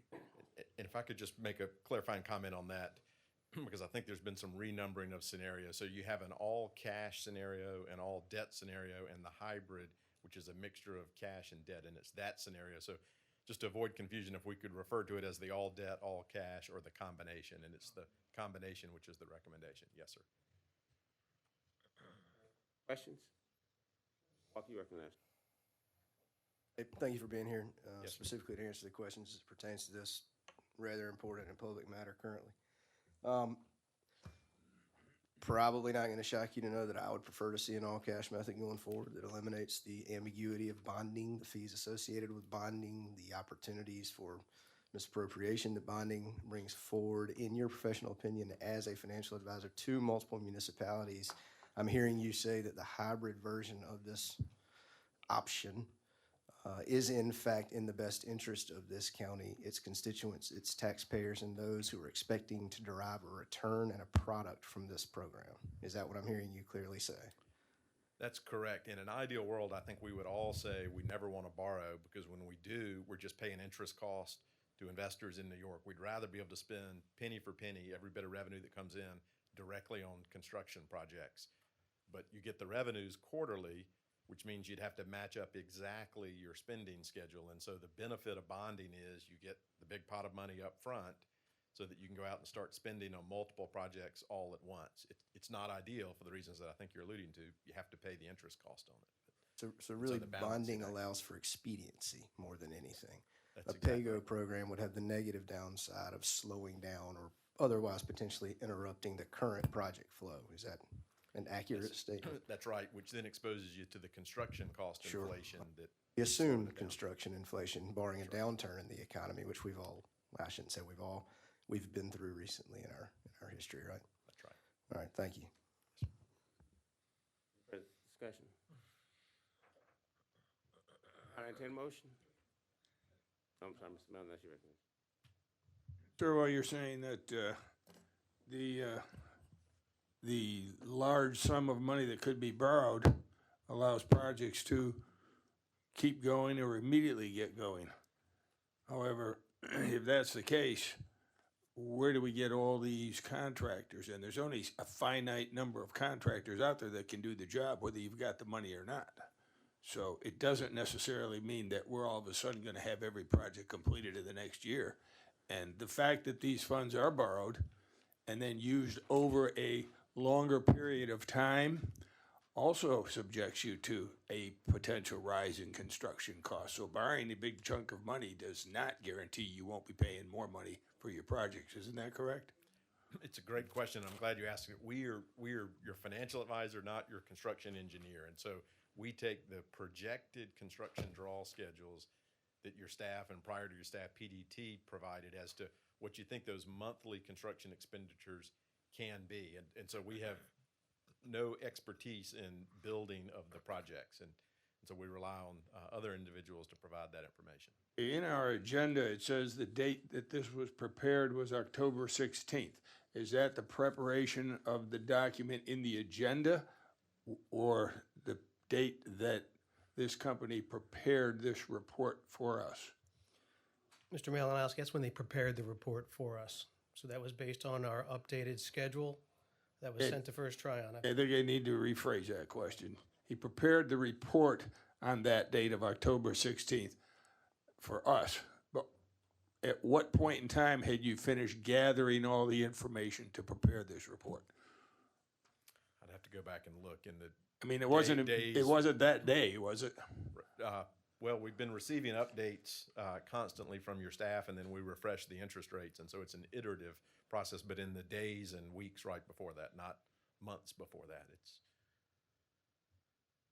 And subsequent to this report being prepared, I believe I asked this last time, was it after this report was prepared that we received additional information in executive session regarding the DOR matter? You are correct. This report was prepared, and this was after that. We received new information after this report was already prepared. So that been taken into account? I don't know how it could be because the report was prepared. In the general sense that the financial strength of the county is where it is, we did meet with our financial advisors, and so yes, sir, the impact of any concerns you may have about that on some level has been taken into consideration. So the report, as it stands, is still good information based on some of the information that you've received. So that's probably the best way I could say that without going into. Right, that's fine. Okay, thank you, sir. Yes, sir. All right, I have Walker and then Thank you. Follow-up question, Mr. Goldsmith. As I look at your project funding schedule specifically, this would be pages 256, 258, and 261 respectively of our agenda. It looks as though the schedule on all three scenarios is 2020 through 2029, so the near through out years, right? Then you have a total dollar amount expended under the three scenarios, cash obviously being the least of the three at $505 million and change, debt 100% being $510 million and change, the hybrid version being $508 million and change. But to me, what I see is same projects, same total overall spend for the most part, plus or minus 1% against the revenue projected here, same timeline. So what we're really talking about is front-loading or accelerating projects, not necessarily the capability to do the projects in the out years. It's a timing mechanism, as I understand it is in all financial models. So what we're really contemplating here is taking on the upfront risk and burden against our current binding capacity, against our current operational capabilities. No insult intended, it's just the reality. I'd also be interested in what the most dollars we've spent to date in 1 year under the guidance of the PDT have been. And compared 100 million, is that the answer? So that answers that. So we would be about 70% capacity in year one, all cash scenario. But to me, what it really boils down to is financial discipline. And we can do the same projects, the same overall spend, actually save about 1%, $5 million over the next 9 years, simply by maintaining spending discipline, as opposed to going to the bond market. I'm not going to say stressing our bonding capacity because I'm not sure that this would stress it, but taking on a bond load that is not necessarily needed to achieve completion of the projects. It would just require some financial discipline and pacing within the project. Have I misinterpreted any of the data or misspoken as to any of those points? No, sir, you haven't misspoken. It is essentially a timing issue. And so if you can imagine, if you complete the borrowing, you have the big pot of money up front, and that's really shown in the bar charts, which I apologize, I don't have your exact page numbers, but what is page 2 of my presentation and page 5 of my presentation and page 7. Okay, so it's page, thank you. Do you mind holding just for a second? Okay. Great, yeah, I can hold it. Got it, thank you.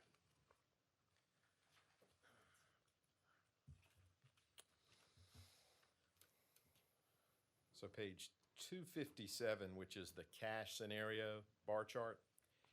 And so as you can see, we've paid off the debt, and so your fund balance, the reason those bars drop off is because we paid off the debt.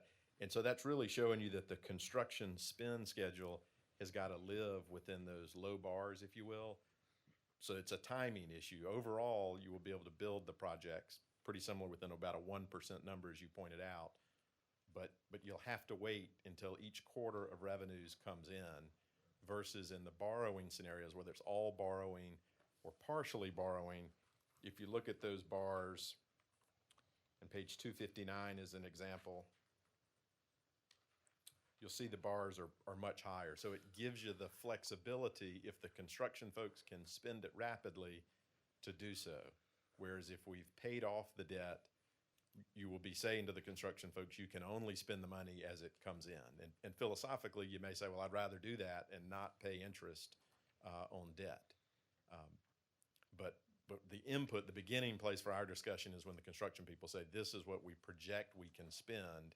And so we pick up that and say, okay, if that's what you're trying to spend, the only way you can do it is to take on some debt. You just don't have the cash flow coming in to be able to do that. Is it a fair assumption to make that the volume of work, and I'm not sure if it's your question or Mr. Nehemiah's question, so I'll wait till he gets back to the mic so he can hear it as well. So is it a fair assumption to make then that the volume of work that we are anticipating going forward would be greater than the volume of work that has occurred up to this point in terms of actual cost, expenditure, construction work, et cetera? That'd be a good statement, sir. If you take a look at, there's the larger projects are about to come into fruition. They've gone through the design, the right of way, and many of them are ready to be advertised, which would take a lot of that construction money that's needed right now. Point of clarification, if we so chose to move forward post-advertisement, correct? Do I still have the floor, Mr. Chair? I don't think. Want to be out of order? Do I still have the floor? Well, I just wanted to, let me go back and say thank you for pouring into this and doing the work that we've asked you to do. I appreciate that, and I certainly understand the timing. I want to be very overt in my opinion that pacing ourselves to eat it as we kill it, so to speak, is not some social fallacy. And I may be looking at you. I'm not speaking to you. I apologize. There is a discipline associated with leadership position that sometimes you make the tougher decisions to slow things down, to not, I'm not going to say it, Mr. Malinowski, but not keep doing things the same way simply because that's how we've been doing them as it pertains specifically to this project. And there's no undertone there. This is just a financial conversation. And then I have to say, I find it very interesting that colleagues of mine up here are impugning or indicating that they think our staff is going to accelerate the pace of project administration and management, when that was not the tune that was sung when we moved to bring this project in-house to try and save money. So very publicly on the record, I want to be forthright and express some of my concerns about the vacillation in those perspectives. I find it difficult to believe that we're going to spend $130, $140 million when the PDT couldn't even do it. I understand the timing of onboarding some of these projects completely. I understand that they got a bunch of the front-loaded work done, and now the construction piece begins. But I also think we have a choice there. We can say stop. We can say it's ready for advertising. We choose not to advertise it. We choose to live within our means. Thank you. Chair? I I want to make sure we, Newton, then Jackson. I'm sorry, I apologize. I'll yield to Mr. Jackson if he wants to comment on that, but then I'd like my time. I want to make sure my colleagues are clear on what's before us, as opposed to, we can philosophically debate whether it's appropriate to spend now or later, all we want to. But I think what's before us is, once we decide which scenario to go with, it then still has to come back to this body before any of them are enacted. And so the attempt has been to simply try to get one of the scenarios approved. Now, if we say, even if it were an all-cash scenario, it still has to come back before this body. And so the question is not whether or not we're being impugning or we're vacillating. The question is whether or not we want to select tonight, for probably the 5th presentation, one of the scenarios that are being presented before us to move forward. If the county has moved the project in-house, which it has done, and it decides that it wants to move at a slower pace, that's going to happen naturally. Mr. Malinowski suggested a moment ago that where we're going to find the contractors. My point is, whether their contractors are available or not, it still does not negate our obligation to determining which one of these scenarios we want to choose. Thank you, Mr. Chair.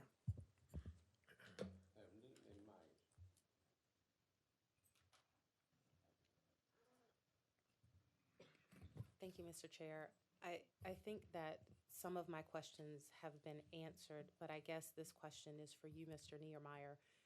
The staff recommendation is option 2, which is the partial payback and then firing of a ban. And you just mentioned that some of the bigger projects were about to come online. So I guess from your perspective, I would just like to understand, as you look at the drivers of the staff's recommendation, what those projects were that you think really necessitate the additional ban. I mean, and if that's a list of all the pending projects, then we'll skip an answer. But if there was 1 or 2 specific large projects that you had in mind, I'd appreciate knowing. Yes, Ms. Newton. There's several large widenings that are coming for us. One being Atlas, that's on the table. Atlas So Road the widening. ones that are over budget and on hold. Yes, ma'am. Is there a project that is not currently on hold due to being over the referendum that you count in that large pot that's about to come online now? I don't know if I asked my question clearly. No, I do understand. Okay. No, ma'am. Okay. Thank you. Yes, I'm done. So let me just go on record. I've done this every time we voted for a ban or a bond, as saying I do not believe we should be voting to add additional debt to the county. That was the whole point of the penny referendum. I think we ought to be paying as we go.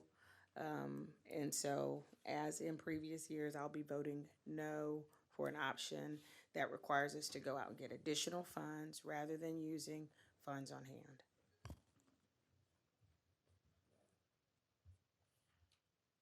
Thank you, Mr. Chairman. While everybody's going on the record, I'm going to go on the record that I, along with over 50% of the citizens of Richland County, voted in favor of bonding for penny projects, and that's the way I'll be voting again tonight.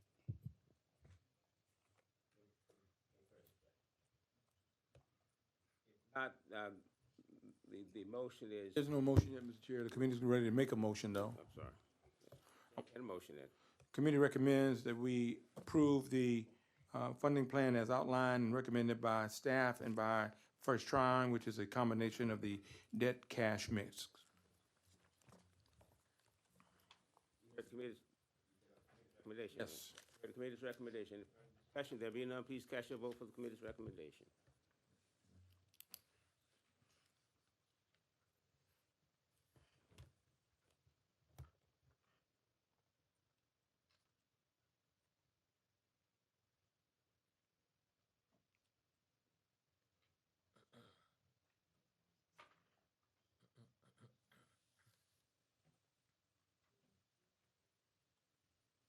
Everybody voted?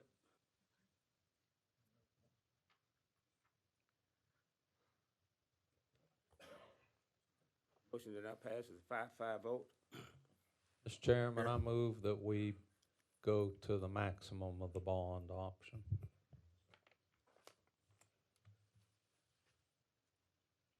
Second it. Make substitute motion, Mr. Chair. That we approve the all-cash model as presented by First Tryon. Second. Substitute motion was for the all cash, and the original motion was the full bond amount, I think it was. Further discussion?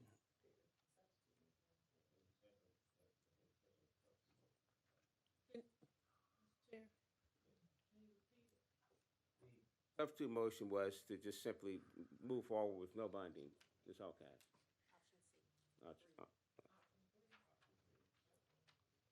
But I don't know which option. They changed up a little. Option 3 is presented in the agenda. Option 3 in the agenda, thank you. Chairman, may I ask a point of clarification of the chair of the ad hoc committee? That I may.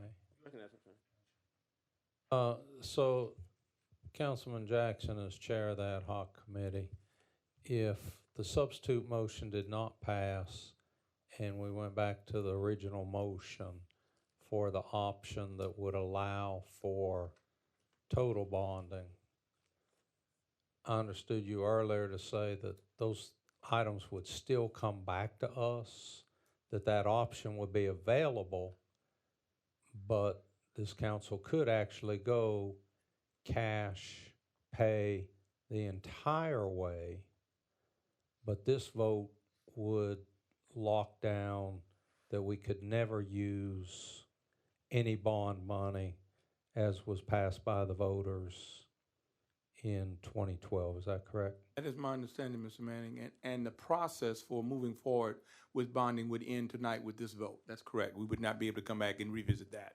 Point of clarification, Thank Mr. you. Chair. Point of clarification, Mr. Chair. Excuse me. Recognize for point of clarification. So, and this is truly a point of clarification. If we as a council choose to initiate a quote-unquote strategic plan for the remainder of this program, utilizing only cash on hand or cash to be collected as projected by these various revenue models, and we were to come up against a project shortfall or some opportunity whereby this county or this council was brought by our project administrator and or county administrator an opportunity to bond on a per project basis, why is there any reason as a majority of council that we couldn't approve some type of borrowing mechanism to help bridge a gap that may potentially come that's not currently projected, by the way? And that's a question. I do need an answer to that. Oh, if you're looking at me, I don't know why you couldn't. I think the referendum prevents it. Okay. Yeah, the referendum says we have to do it by a date certain or not at all. Stacy Ham, Finance Director. Yes, the referendum, you had to borrow within 5 years. We started the ban at the end of that 5 years. If we do not borrow now, then we won't ever be able to borrow. Thank you. Because the 5 years is up. Okay, I have Liberty and Myers, just a couple questions. If the motion passes with zero bonding, at what, based on the projections that staff has presented to us, based on those projections, because that's what I have to go by, I can't go by what all these non-engineers and everybody else telling me. Based on that, at what year will we would not be able to do any projects? At what point? 2 years from now, whatever, isn't there a close time where projects have to be just completely shut down? Based on that scenario. I don't have that exact data in front of me, sir. We put I remember on the final, well, he had it on his sheet.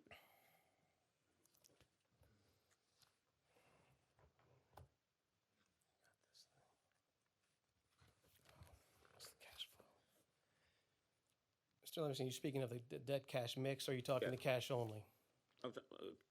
Cash only. If you look at cash only, which is page 257 in your agenda, it drops off fairly quickly. To where bait? It's very quick for the public. We're looking at spring of next year. So at this point, we'd barely be able to continue with current construction, and we would have to literally stop any advertisement to make sure we remain cash positive for the remainder of the program. If that happens, do we know, based on the projected programs, then how long would it take to eventually finish all of the projects of the projects that we plan to finish? Doesn't that stretch it out significantly longer? Can you repeat the question, sir? In terms of completion of the projects, doesn't that significantly increase the length of time you're going to need to complete projects? Yes, sir, because the draft schedule we put together to show a pure cash model did push us out towards 2030, 2032, 2034. Think things might cost a little bit more by that time?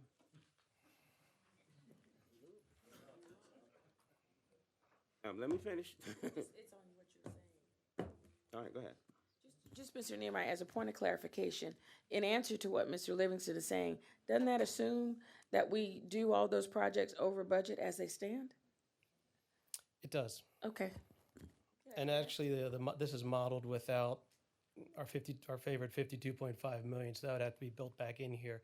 And this whole cash only model definitely needs a little bit more discipline put into it as a result. Point of clarification, Mr. Chair. Go ahead. I'm missing something on the cash funding schedule, because as I read it, I do not see a year as presented to us where we don't do a project. As a matter of fact, the delta in the first 3 years is representative of a 30 to 40% discrepancy in spending with bonding versus not, but in the out years, we make up for all of that spending with cash on hand. Therefore, my question is, where do you see a year where we can't spend money on projects as asked by the chair? I was based on their schedule.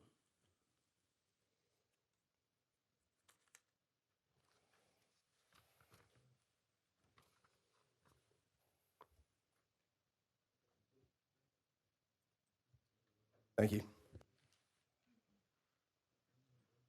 How you reckon? Ms. Malinowski. Expand on what I was asking you. The answer that you just gave to Mr. Livingston, can you tell us which projects that, because what that presupposes, just for clarity, is that we overspend on projects that are currently over the referendum amount without us having made a decision to do that. Isn't that, and I've read what y'all gave us now, if there's something different, please correct me, but aren't we anticipating that those projects go at the currently planned amount, not the referendum amount? A scoped amount. This particular model, again, we use the same foundation for all three of them, anticipated certain assumptions that were presented for this body. Now, those assumptions could change, and therefore these models will adjust accordingly.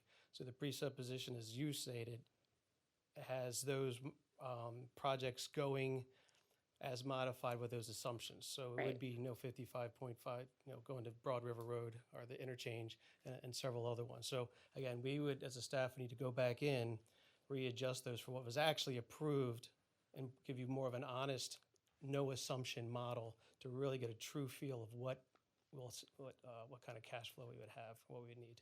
And my second question, in harmony with what Mr. Walker and someone else was saying, we've been presented a bond now in this large amount or never ever more. I would suggest that there may be some of us who might vote for a smaller bonding amount, but just aren't going to vote to go to the hilt on a bond where, and I will say this again, we've done this now at least 2 times where we have not used all the money. We've used it this year, not because we needed it, but we made a decision to use the bond proceeds first to avoid penalties, which means we still had penny funds on hand. And what has, for me, been more frustrating than a lot of this is where we have gotten to is reflexively going out to the bond market to get the money for fear that we're going to need it when we had a fully standing 30-person manned operation to spend as much money as they could, as fast as they could, it still didn't all get spent.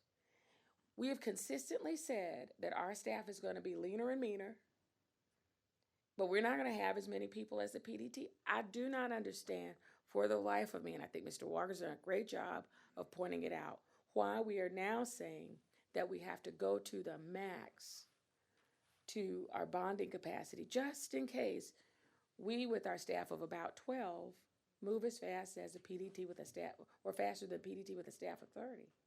It just doesn't make a lot of sense to me. And I think we could, as you say, refine the model and actually come up with not just a pie in the sky, but a real model that says what we're actually going to do and put us to the test and say, council, decide if you're going to overspend on these projects. Make the decision so we can give you a model rather than continuously going back and forth with the same dance, guessing at how much money we're going to actually need and if the penny funds are actually enough. Thank you.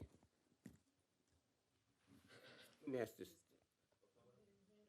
Go ahead. I'm going to try to be really brief. I apologize if I'm not as polished as my colleague, but I'm going to have to be a little rough with this. If we decide to go with the bond versus cash, will we have to do, I mean, because it's a referendum item, will we have to be doing, to change that, will we have to bring this back to this council and do 3 readings in a public hearing on this? To get some structure to it, because it seems like we're getting out of order. And if we get out of order, we're really going to be messed up in terms of how we're going to lay out the cash. Because I understand what you're saying when I was totally opposed to the money when we were told that we could spend the more bond money we had, the quicker we could get projects done. Then we come up with less than half of what we actually put out. So I have a problem with going up to the max. But I do think because the voters voted for us to participate or use bondings to help us with these projects, I don't understand how we can just say we're not going to do any using the bond money and just do a cash project, do cash as we go. I mean, so I just think there's a little bit of a problem with that. So I need to, before I can vote on this, I really need to understand exactly what Mr. Jackson's motion is and what scenario that you're looking at, but not go up to the max on the bond. And I mean, if I could cut it down just a little bit, I'll be all right. My initial motion, Ms. Dixon, thank you for asking, was not to go to the max. Okay. Ms. Myers and Mr. Walker are speaking about the motion made by Mr. Manning. My initial motion was the debt cash mix, which was not the max, and this council voted that down. Mr. Manning then came back and made a motion to go to the max. And I then responded by saying if you didn't do the bonding within the window of time, our opportunity to borrow money in the future, as Mr. Walker suggested, if there was an emergency that came up, we couldn't do it because the referendum didn't allow us to do it. You clarify that, so I have some folks to speak, but you just clarify what you That's said. all I was doing. That's just clarifying what I asked him to clarify what I. Right, good. Yeah, that's all I needed, because I mean, this is very a little bit complicated, and it's going to take a lot of thought for me to actually know which way to vote up or down, because I know this is very important. We find ourselves in a position where none of us really wanted to be. We got stuck in it, so now we got to figure out a way to get the best way to get out of it. So I just need to know how we can do this with using some bonding capacity. I remember the last time we got caught up in this by saying if we didn't do it by a certain time in the voting time and by March if we didn't have it all done by March, I'm getting. Am I on the right track? If we didn't get it done now, that we will not be able to do it. So in order for us to get any fundings from the bond, we'd have to start this initiative now in order for us to get it completed by March. Is that correct? Huh? So thank you for asking that question. I was just speaking to the financial advisor. There are a couple of options that you can consider besides what you're talking about now. But in order to specifically deal with a combination of a bond process, then we are up against a timeline to do that. There was a discussion about, what other management plans can this county make about moving this process forward. So one of the things you could also do is you could roll the ban forward.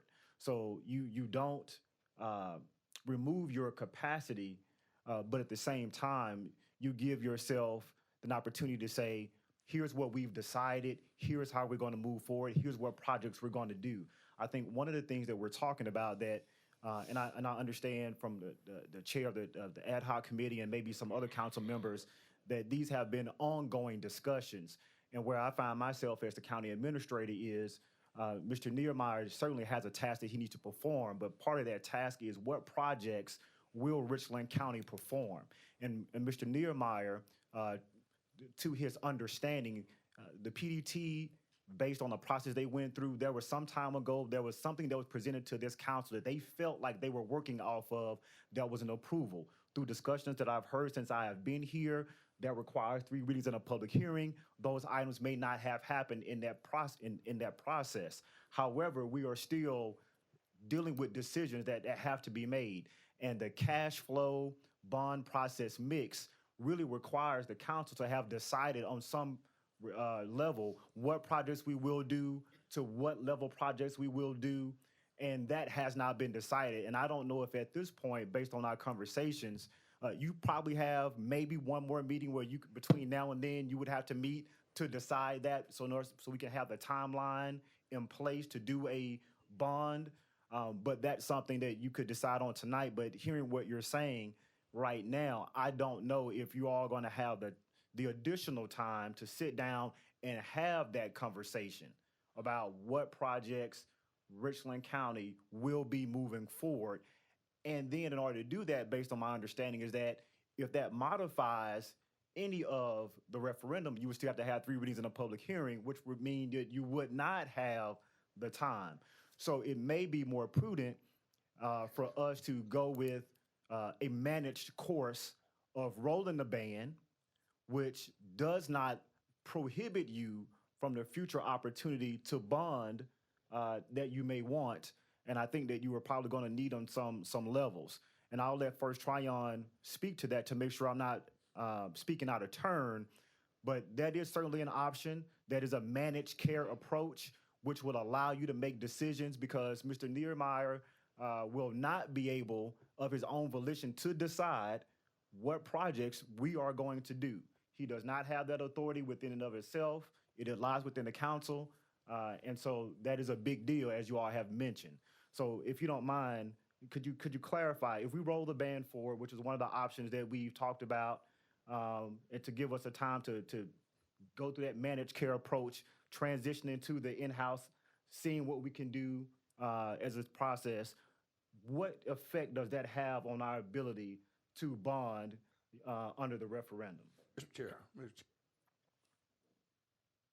I think I was next on the list, and before he gets into that, I'd like to get some clarification of what Administrator Brown is saying and what Ms. Ham said regarding a timeline that we're under to issue these bonds. Now, unless somebody came along after the referendum vote, ballot question number 2, which was referring to the bonding, said, I approve the issuance of not exceeding $450 million of general obligation bonds of Richland County, payable from the special sales and use tax described in question 1 above, which was the penny tax, maturing over a period not exceeding 22 years to fund projects from among the categories described in question 1 above. Nowhere in that ballot question does it give any timeline. So where did this timeline come from? According to this, the people voted on giving the county the ability to issue bonds throughout this 22-year period. That's more of a legal question than it is a financial advisor question. I know you're asking anybody, but when the voters approve the issuance of debt, that does not last in perpetuity. So our grandchildren can't come back and point to that referendum. If you, And so the law allows you, this is a legal question, 5 years to issue the debt. If you don't issue it within, right, it's in the, from the date of the referendum. And so the way that you can extend that 5-year requirement is to issue a bond anticipation note. And that lets you mark your place that you've issued and met the 5-year requirement. And I think that's what they're huddling, is to cite you the exact statutory requirement that you have 5 I think years. you're about getting ready to respond to what our administrator said. I think clarify some of that. Is that what? Why don't I do that while they look at the statutory question to answer Mr. Malinowski's question? Just to remind everybody, there is a bond anticipation note that is outstanding currently in the amount of $175 million that matures at the end of February. And so that is what has gotten us to this point where we need a decision as to how to treat that $175 million. You've got the three options that we've talked about: pay it off with cash, max it out, which I think is the term that some folks are using, which is to say, let's borrow $175 million again. Or there is the recommendation from the Transportation Committee, which is not maxing it out, this hybrid approach. Use $25 million of cash to pay it down and only do a $150 million bond issue. So you've got those three decision points. If the answer of any of those is we want to do a borrowing, either maxed out at $175 million or $150 million, the next question is what the administrator is referring to is, do we do a long-term bond issue going out until 2029? I think it's an 8-year bond issue. Or do we just roll the ban one more time?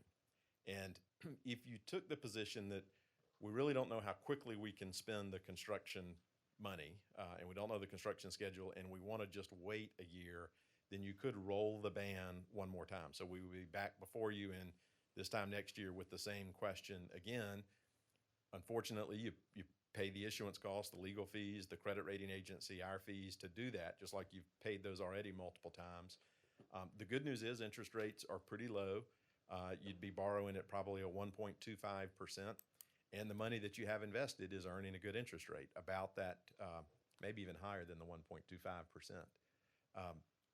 So that is an option if you decide to do a borrowing. If you decide to do the all cash, let's just pay off the ban when it matures in February, we think collectively that forecloses the ability to come back and do a borrowing later, because now you've tripped up on the 5-year test. Did that answer the question? For that clarification.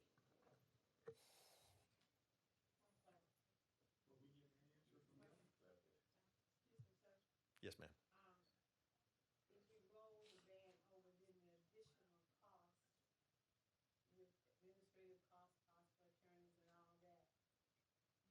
How does that compare to using the recommendation from the Transportation Department and the administrator for cost? It does two things. What I call the cost of issuance, the legal fees, rating agency fees, which you measure in the maybe it's $200,000-300,000. So it's not millions of dollars. You'd have to pay that to do the ban this year, and then you'd have to pay it if you do a borrowing in the future again. So some duplicate cost. The other thing that you have is if you wanted to do a borrowing a year from now, when that ban matures, we don't know where interest rates will be. But similarly, we don't know where construction cost will be either. So there's just uncertainty. I'm not here telling you rates are going to be higher. I just don't know where they'll be. We're charging the taxpayers more money just to do that when we can take the other combination approach and move ahead with it, and making sure that at least some of our projects are covered. Thank you.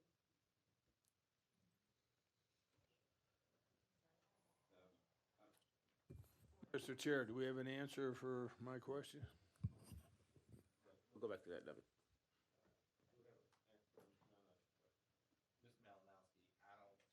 I spoke to the finance director who indicated that there was a 5-year requirement, and she has indicated to me that that's in state law.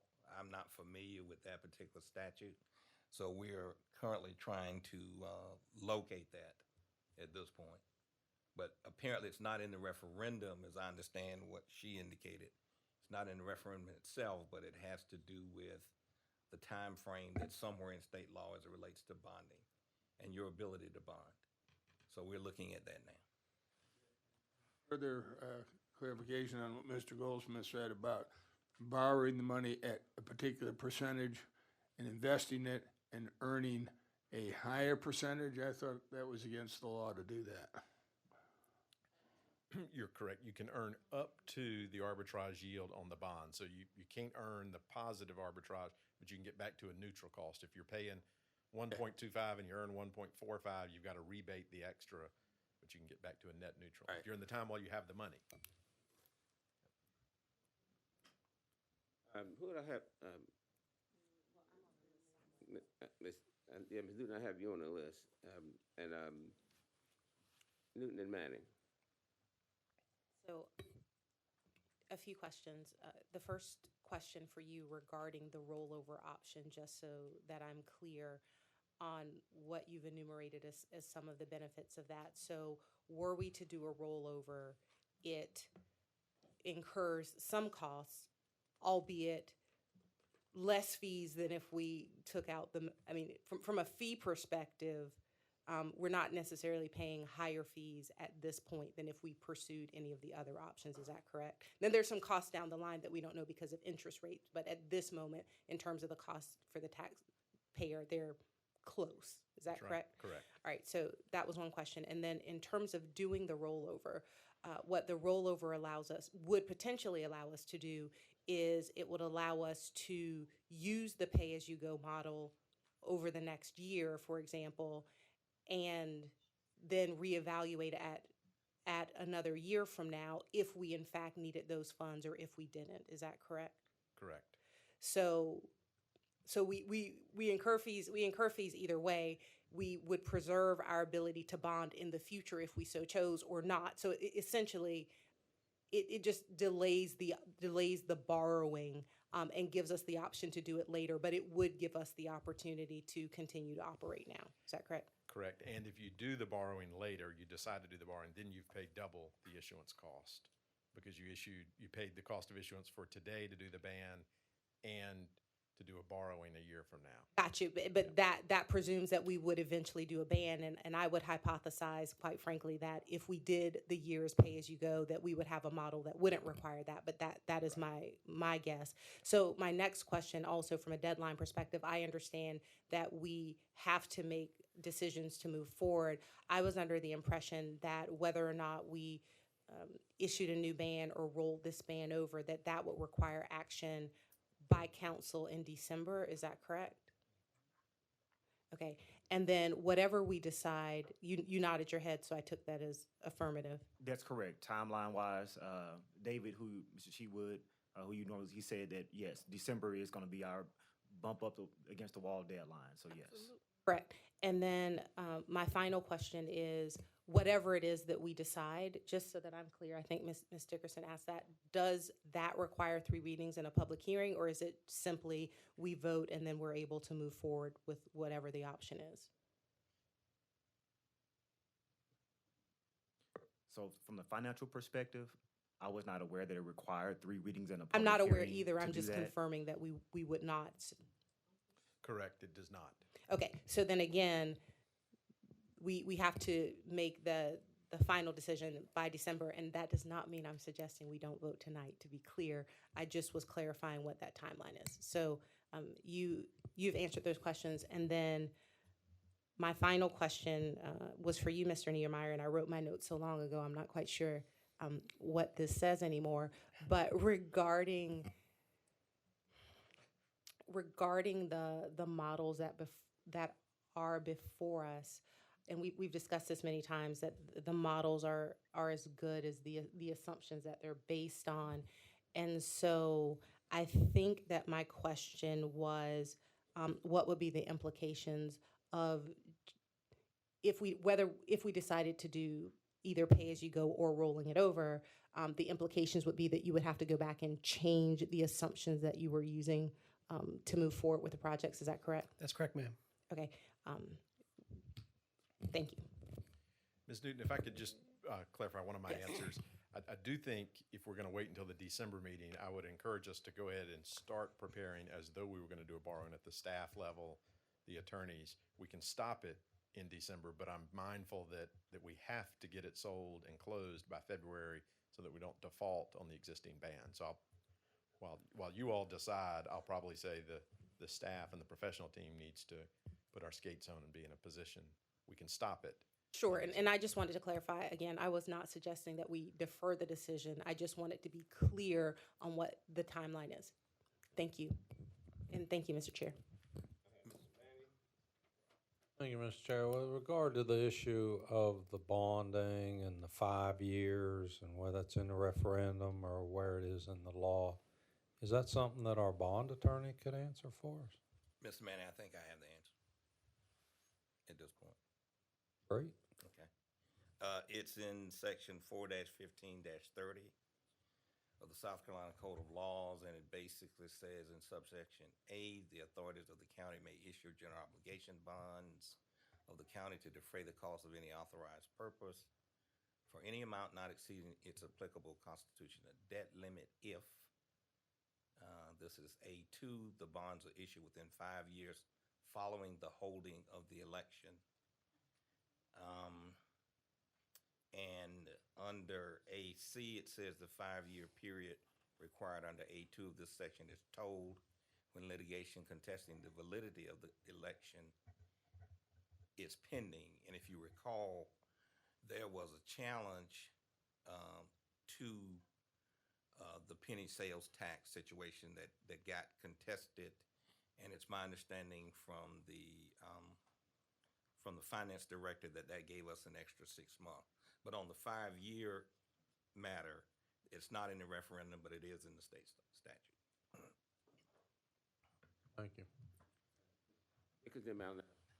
I'm gonna ask this really briefly. The cash, if I recall, it would be like as we collect it. I mean, sometimes we would project that we were going to get, say, $100 million in 6 months, and the cash payment would be based on how we collect the funds. Is that correct? So we got some projects out there that's $200 million, and we only collect 150. That means we're going to be short $50 million on a collection based on if we're collecting it. If we're paying as we go, we paying as we go. We're paying as we collect. Is that correct? Yes, ma'am. Okay, that's what I want to confirm. Yeah, that could be tricky. Sure. I mean, one more time. So we're talking about 5 years. We're talking about the law says 5 years following the election. Finance director reminds us that there was the 6 month. So the election was 2012, if my napkin math's right. 6 months, let's just go a year to make it easy. 2012 plus 1, I get 2013 plus 5. 2013 plus 5, I come up with 2018. I'm not positive, but recently I looked, next year is 2020, so this is probably 2019. So I'm getting a little lost in my 5-year plus 6 months 2012 election math. You met the 5-year test because you issued the bond anticipation note. That marked your place. And so as long as the bond anticipation So all this discussion about 5 years and all doesn't really matter. That's all done. No, sir, because you can go from the bond anticipation note seamlessly into the bond, and you will meet the 5-year test. If we pay off the ban, then those bonds that you would later issue don't meet the 5-year test because you have that gap. And so if you think you want the bonding capacity, the ability to issue bonds, you can't pay off the bans totally, get it back down to 0, and then later issue bonds. But if you roll the ban and continue to roll the ban and continue to roll, you can issue the bond in the future. Thank you. Yes, sir.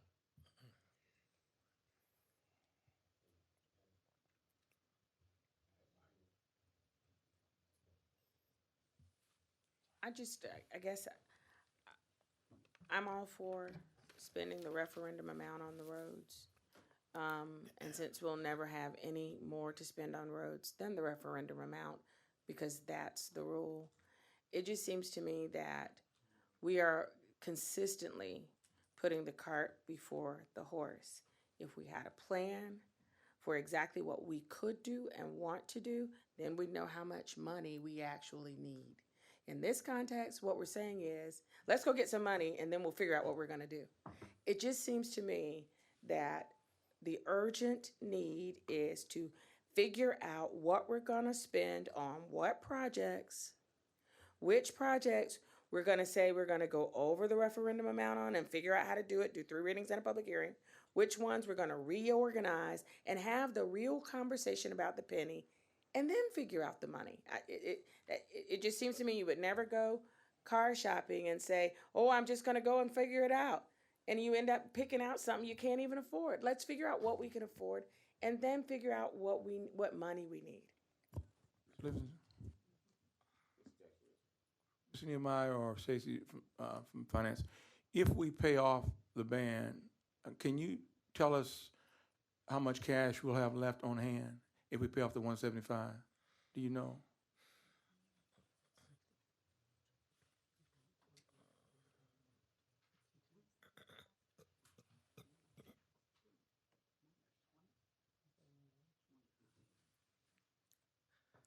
About $25 million.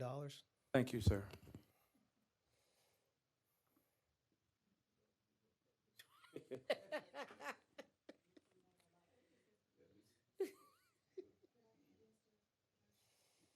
You know, You don't say how to float, you have it now, though, Mr. Jackson. I guess I'm a little bit frustrated because I understand math. I mean, this what we're doing right now is just all math. But this is not a math question. This is a priorities question. It's a what are we going to do? What projects in the referendum are our priorities year by year?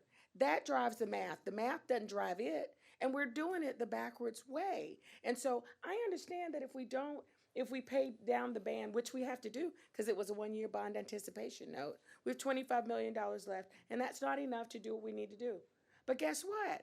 It might be enough if we do what we needed to do. And so if we would please get the schedule of what we want to do when and how much it's going to cost, there might be people like me or Mr. Walker who might vote for a ban or even a bond.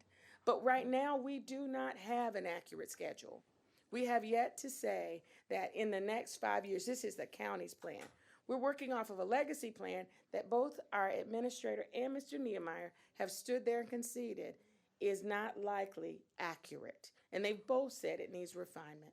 I'm just begging for that refinement so that we can figure out how much money we actually need. That's all. All right, just for the record, the motion before us now is to bond the total amount or to pay as you go. Is the original motion, substitute motion is to bond the total amount. No, that one was voted down. That's not the one. No. What failed?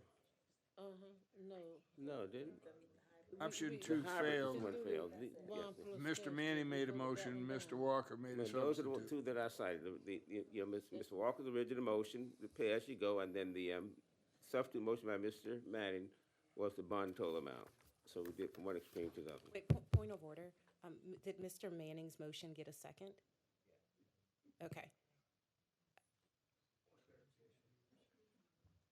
I thought that Mr. Walker's motion was on the floor. No. Point of clarification. Can we ask the clerk what motion is before us properly? Thank you. What's the substitute motion? My motion, the 100% cash option is before us properly. Oh, Mr. Manning made a motion after that. That was second.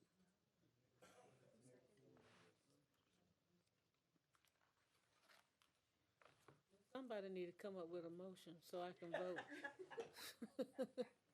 Because remember, we started out with the original motion was a hybrid. That was scenario number 1. And that one failed. Okay. And then there was another motion made by Mr. Walker, which was then the original motion. Is that not correct? Mr. Manning's motion came next.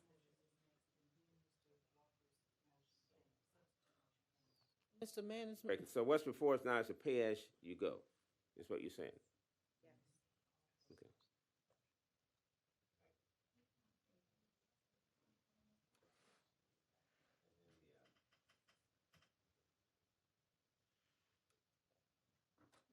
Chair, can I make a substitute motion?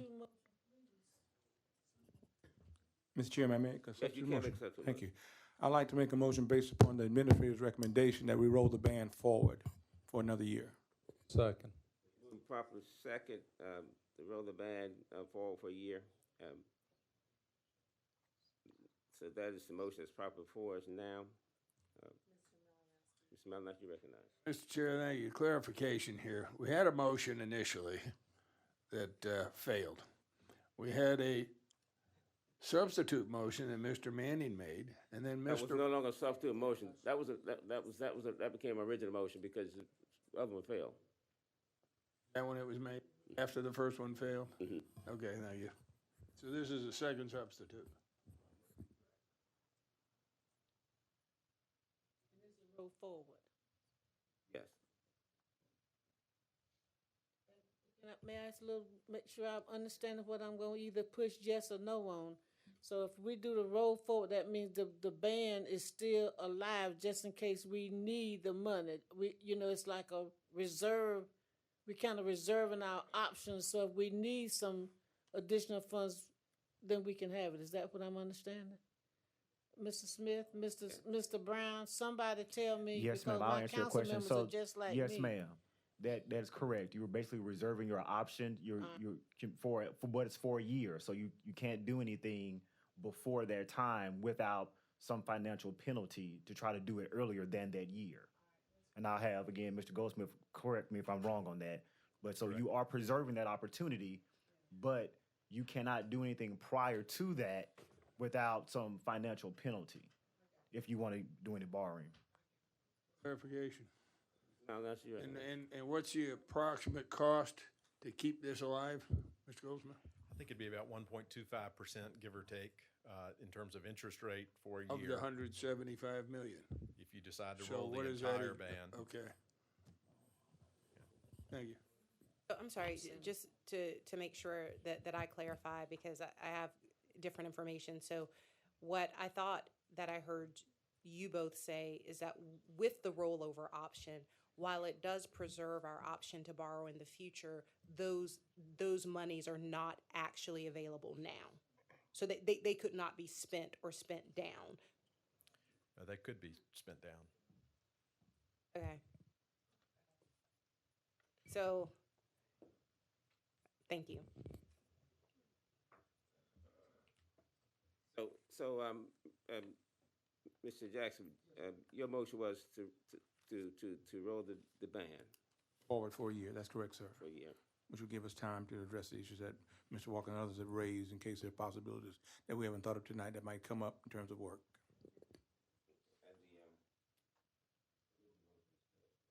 That's what's before. If not, please cast your vote for the original motion that's before us now to. I'm sorry, Ms. Walker. Ahead.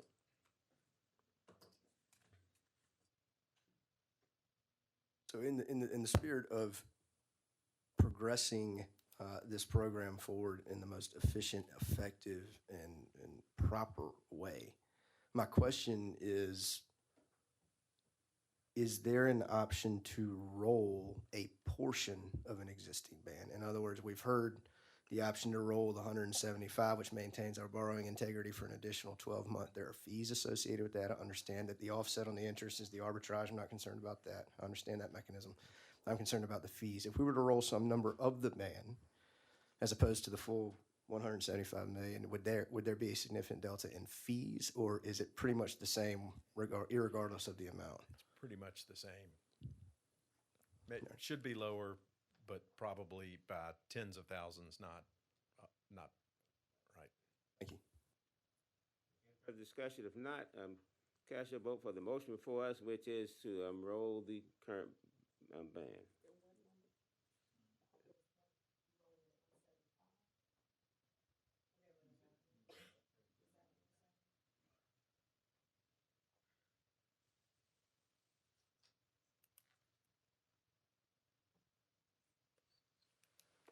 Motion passes. That concludes the report of the Transportation Ad hoc Committee, Mr. Chair. All right, that brings us to items. First other item is a tree canopy mapping grant. Mr. Brown, who's handling that? The tree canopy grant. I thought there was going to be somebody. Clayton's going to take it. Okay. So we have Clayton from planning is going to take care of that, Mr. Chair.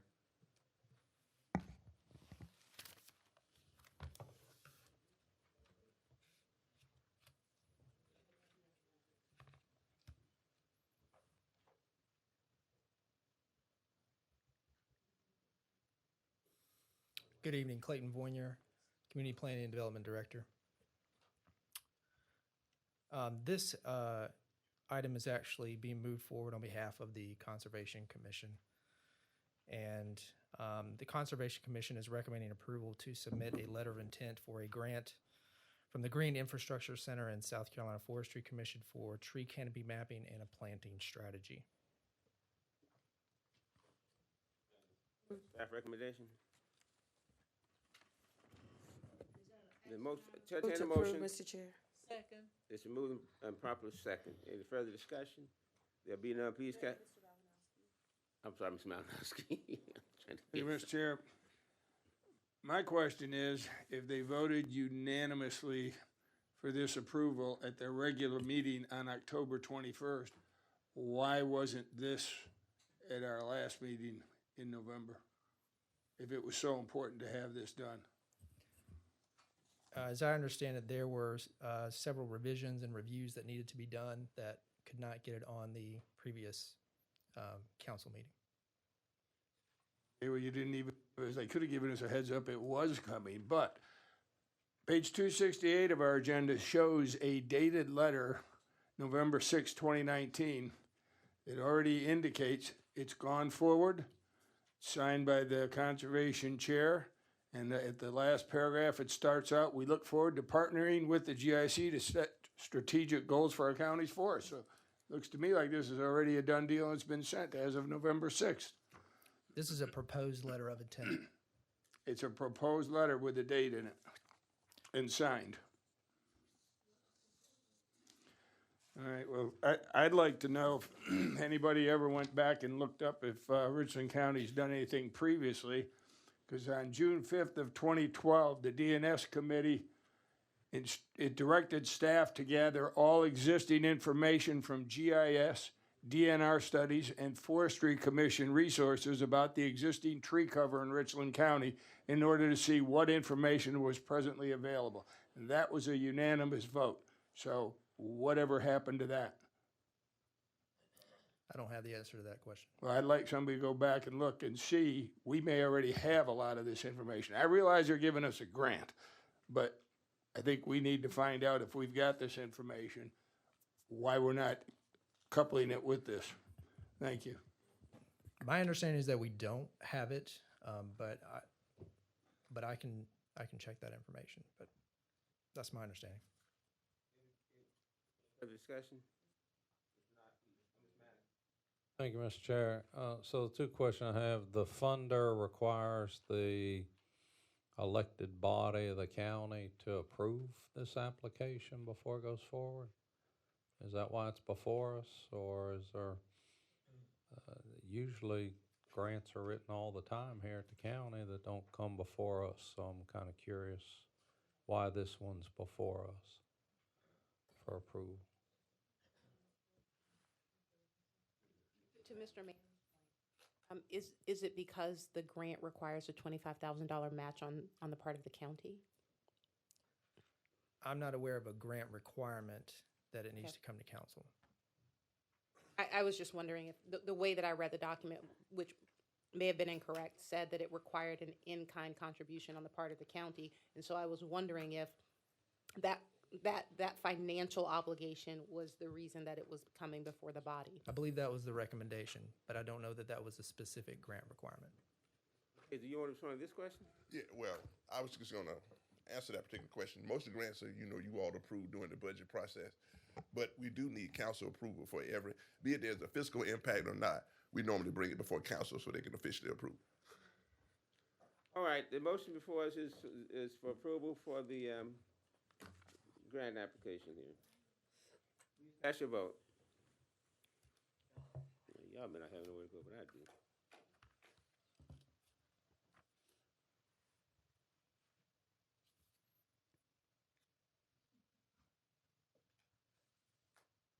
Passes. Bring us to item 21B.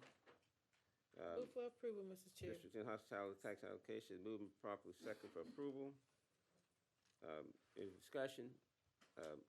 There being none, please cast your vote for item 21B.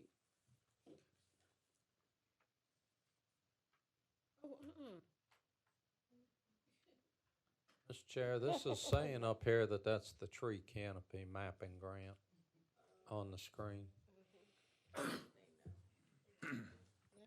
Got district.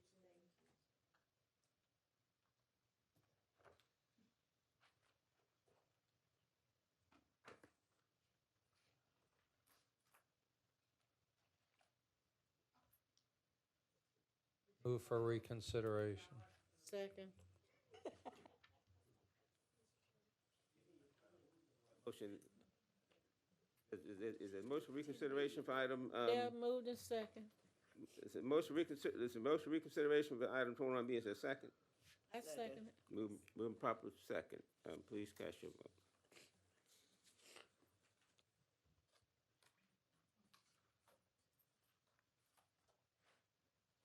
Brings us to the executive session. Mr. Smith, I think there were two items you mentioned. Mr. Chair, members of council, first item is a contractual matter, employee and retiree insurance benefits. And the second matter is a update of pending litigation, Richland County versus SCDOR.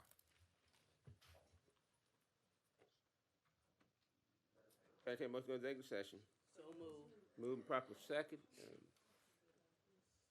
Please cast your vote for the motion to go into executive session.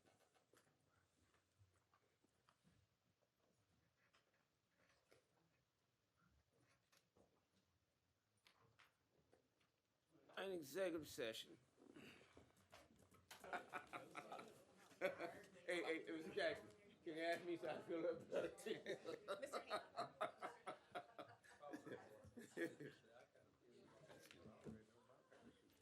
All right, that's a big deal.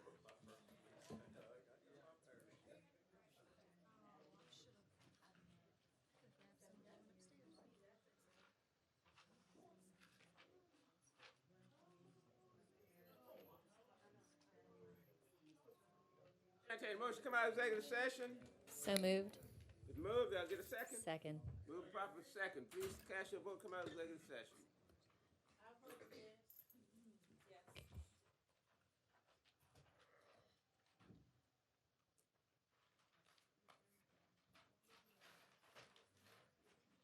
We're in executive session to discuss two items. The first one was a contractual matter regarding Richland County insurance.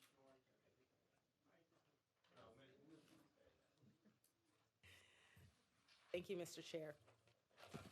I move for staff to negotiate and award the RFP relating to employee group benefits, health, dental, life, vision, short-term disability, and long-term disability, and voluntary. And to also authorize the staff to negotiate and award the RFP relating to retiree health, retiree dental, and Medicare Advantage retiree group health. Second. Motion is moved and proper second. Any discussion? There'll be none. Please cast your vote for the motion. Again, that's 8.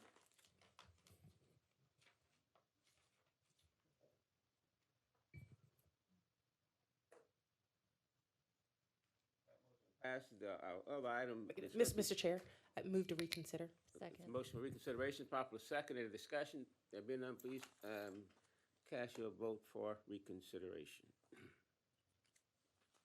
Thank you.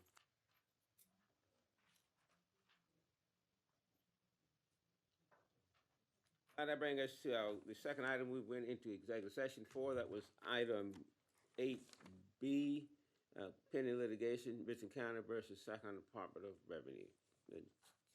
Motion. Chair, I move to empower our administrator and our county attorney to move forward with DOR as discussed in executive session and to further empower our legal department to continue working on all possible remedies available to Richland County. Motion's moved, proper second. Discussion.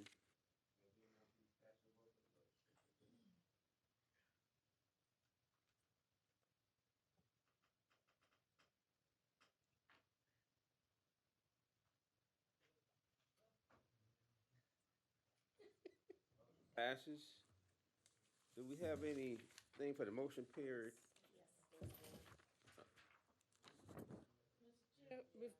Mr. Chair, I move to reconsider the previous motion. Motion for reconsideration. Second.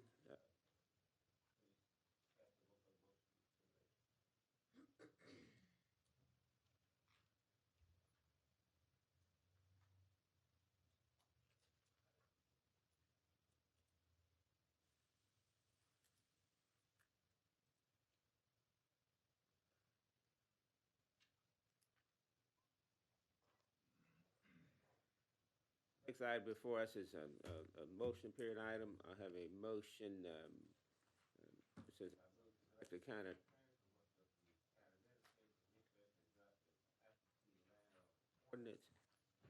ordinance should Raleigh County supplemental documentation and potentially option of such. Now, generally, something like this would go to a committee. Mr. Chair, and on top, you're absolutely right, and on top of that, I think I need to follow up with the clerk, because when we first started talking about nuisance, this motion have been brought before us, and I don't know how it got lost in the shuffle, because I have been trying to get this motion, and then we got tied up with the sheriff department and going after, other nuisance buildings, and so this particular one got lost in the shuffle. But when I first brought this to council, absentee landlords was a part of my nuisance ordinance. So So I think we need to, Ms. Newton, I don't know where it is. I support it, but I had this motion out a long time ago. I need to figure out where it is. And which committee?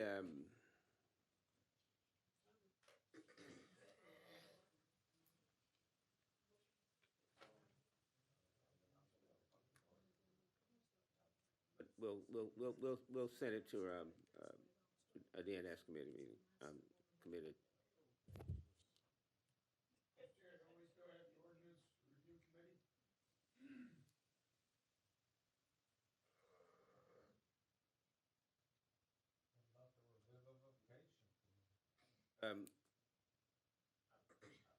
Think about your question. I'm trying to remember that one.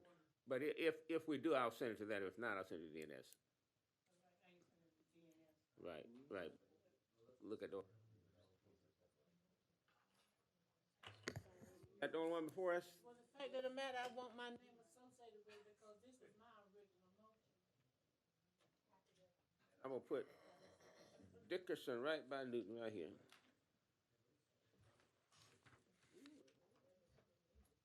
Anything else coming for the body? Move to adjourn. Second. Motion for adjournment is properly second twice. Those in favor, please cast your vote to adjourn. You can abstain and stay here. I'm skinch. I'm skinch. I'm skinch. I'm skinch. I'm skinch. I'm skinch. I'm skinch. I'm skinch. I'm skinch. I'm skinch. I'm skinch.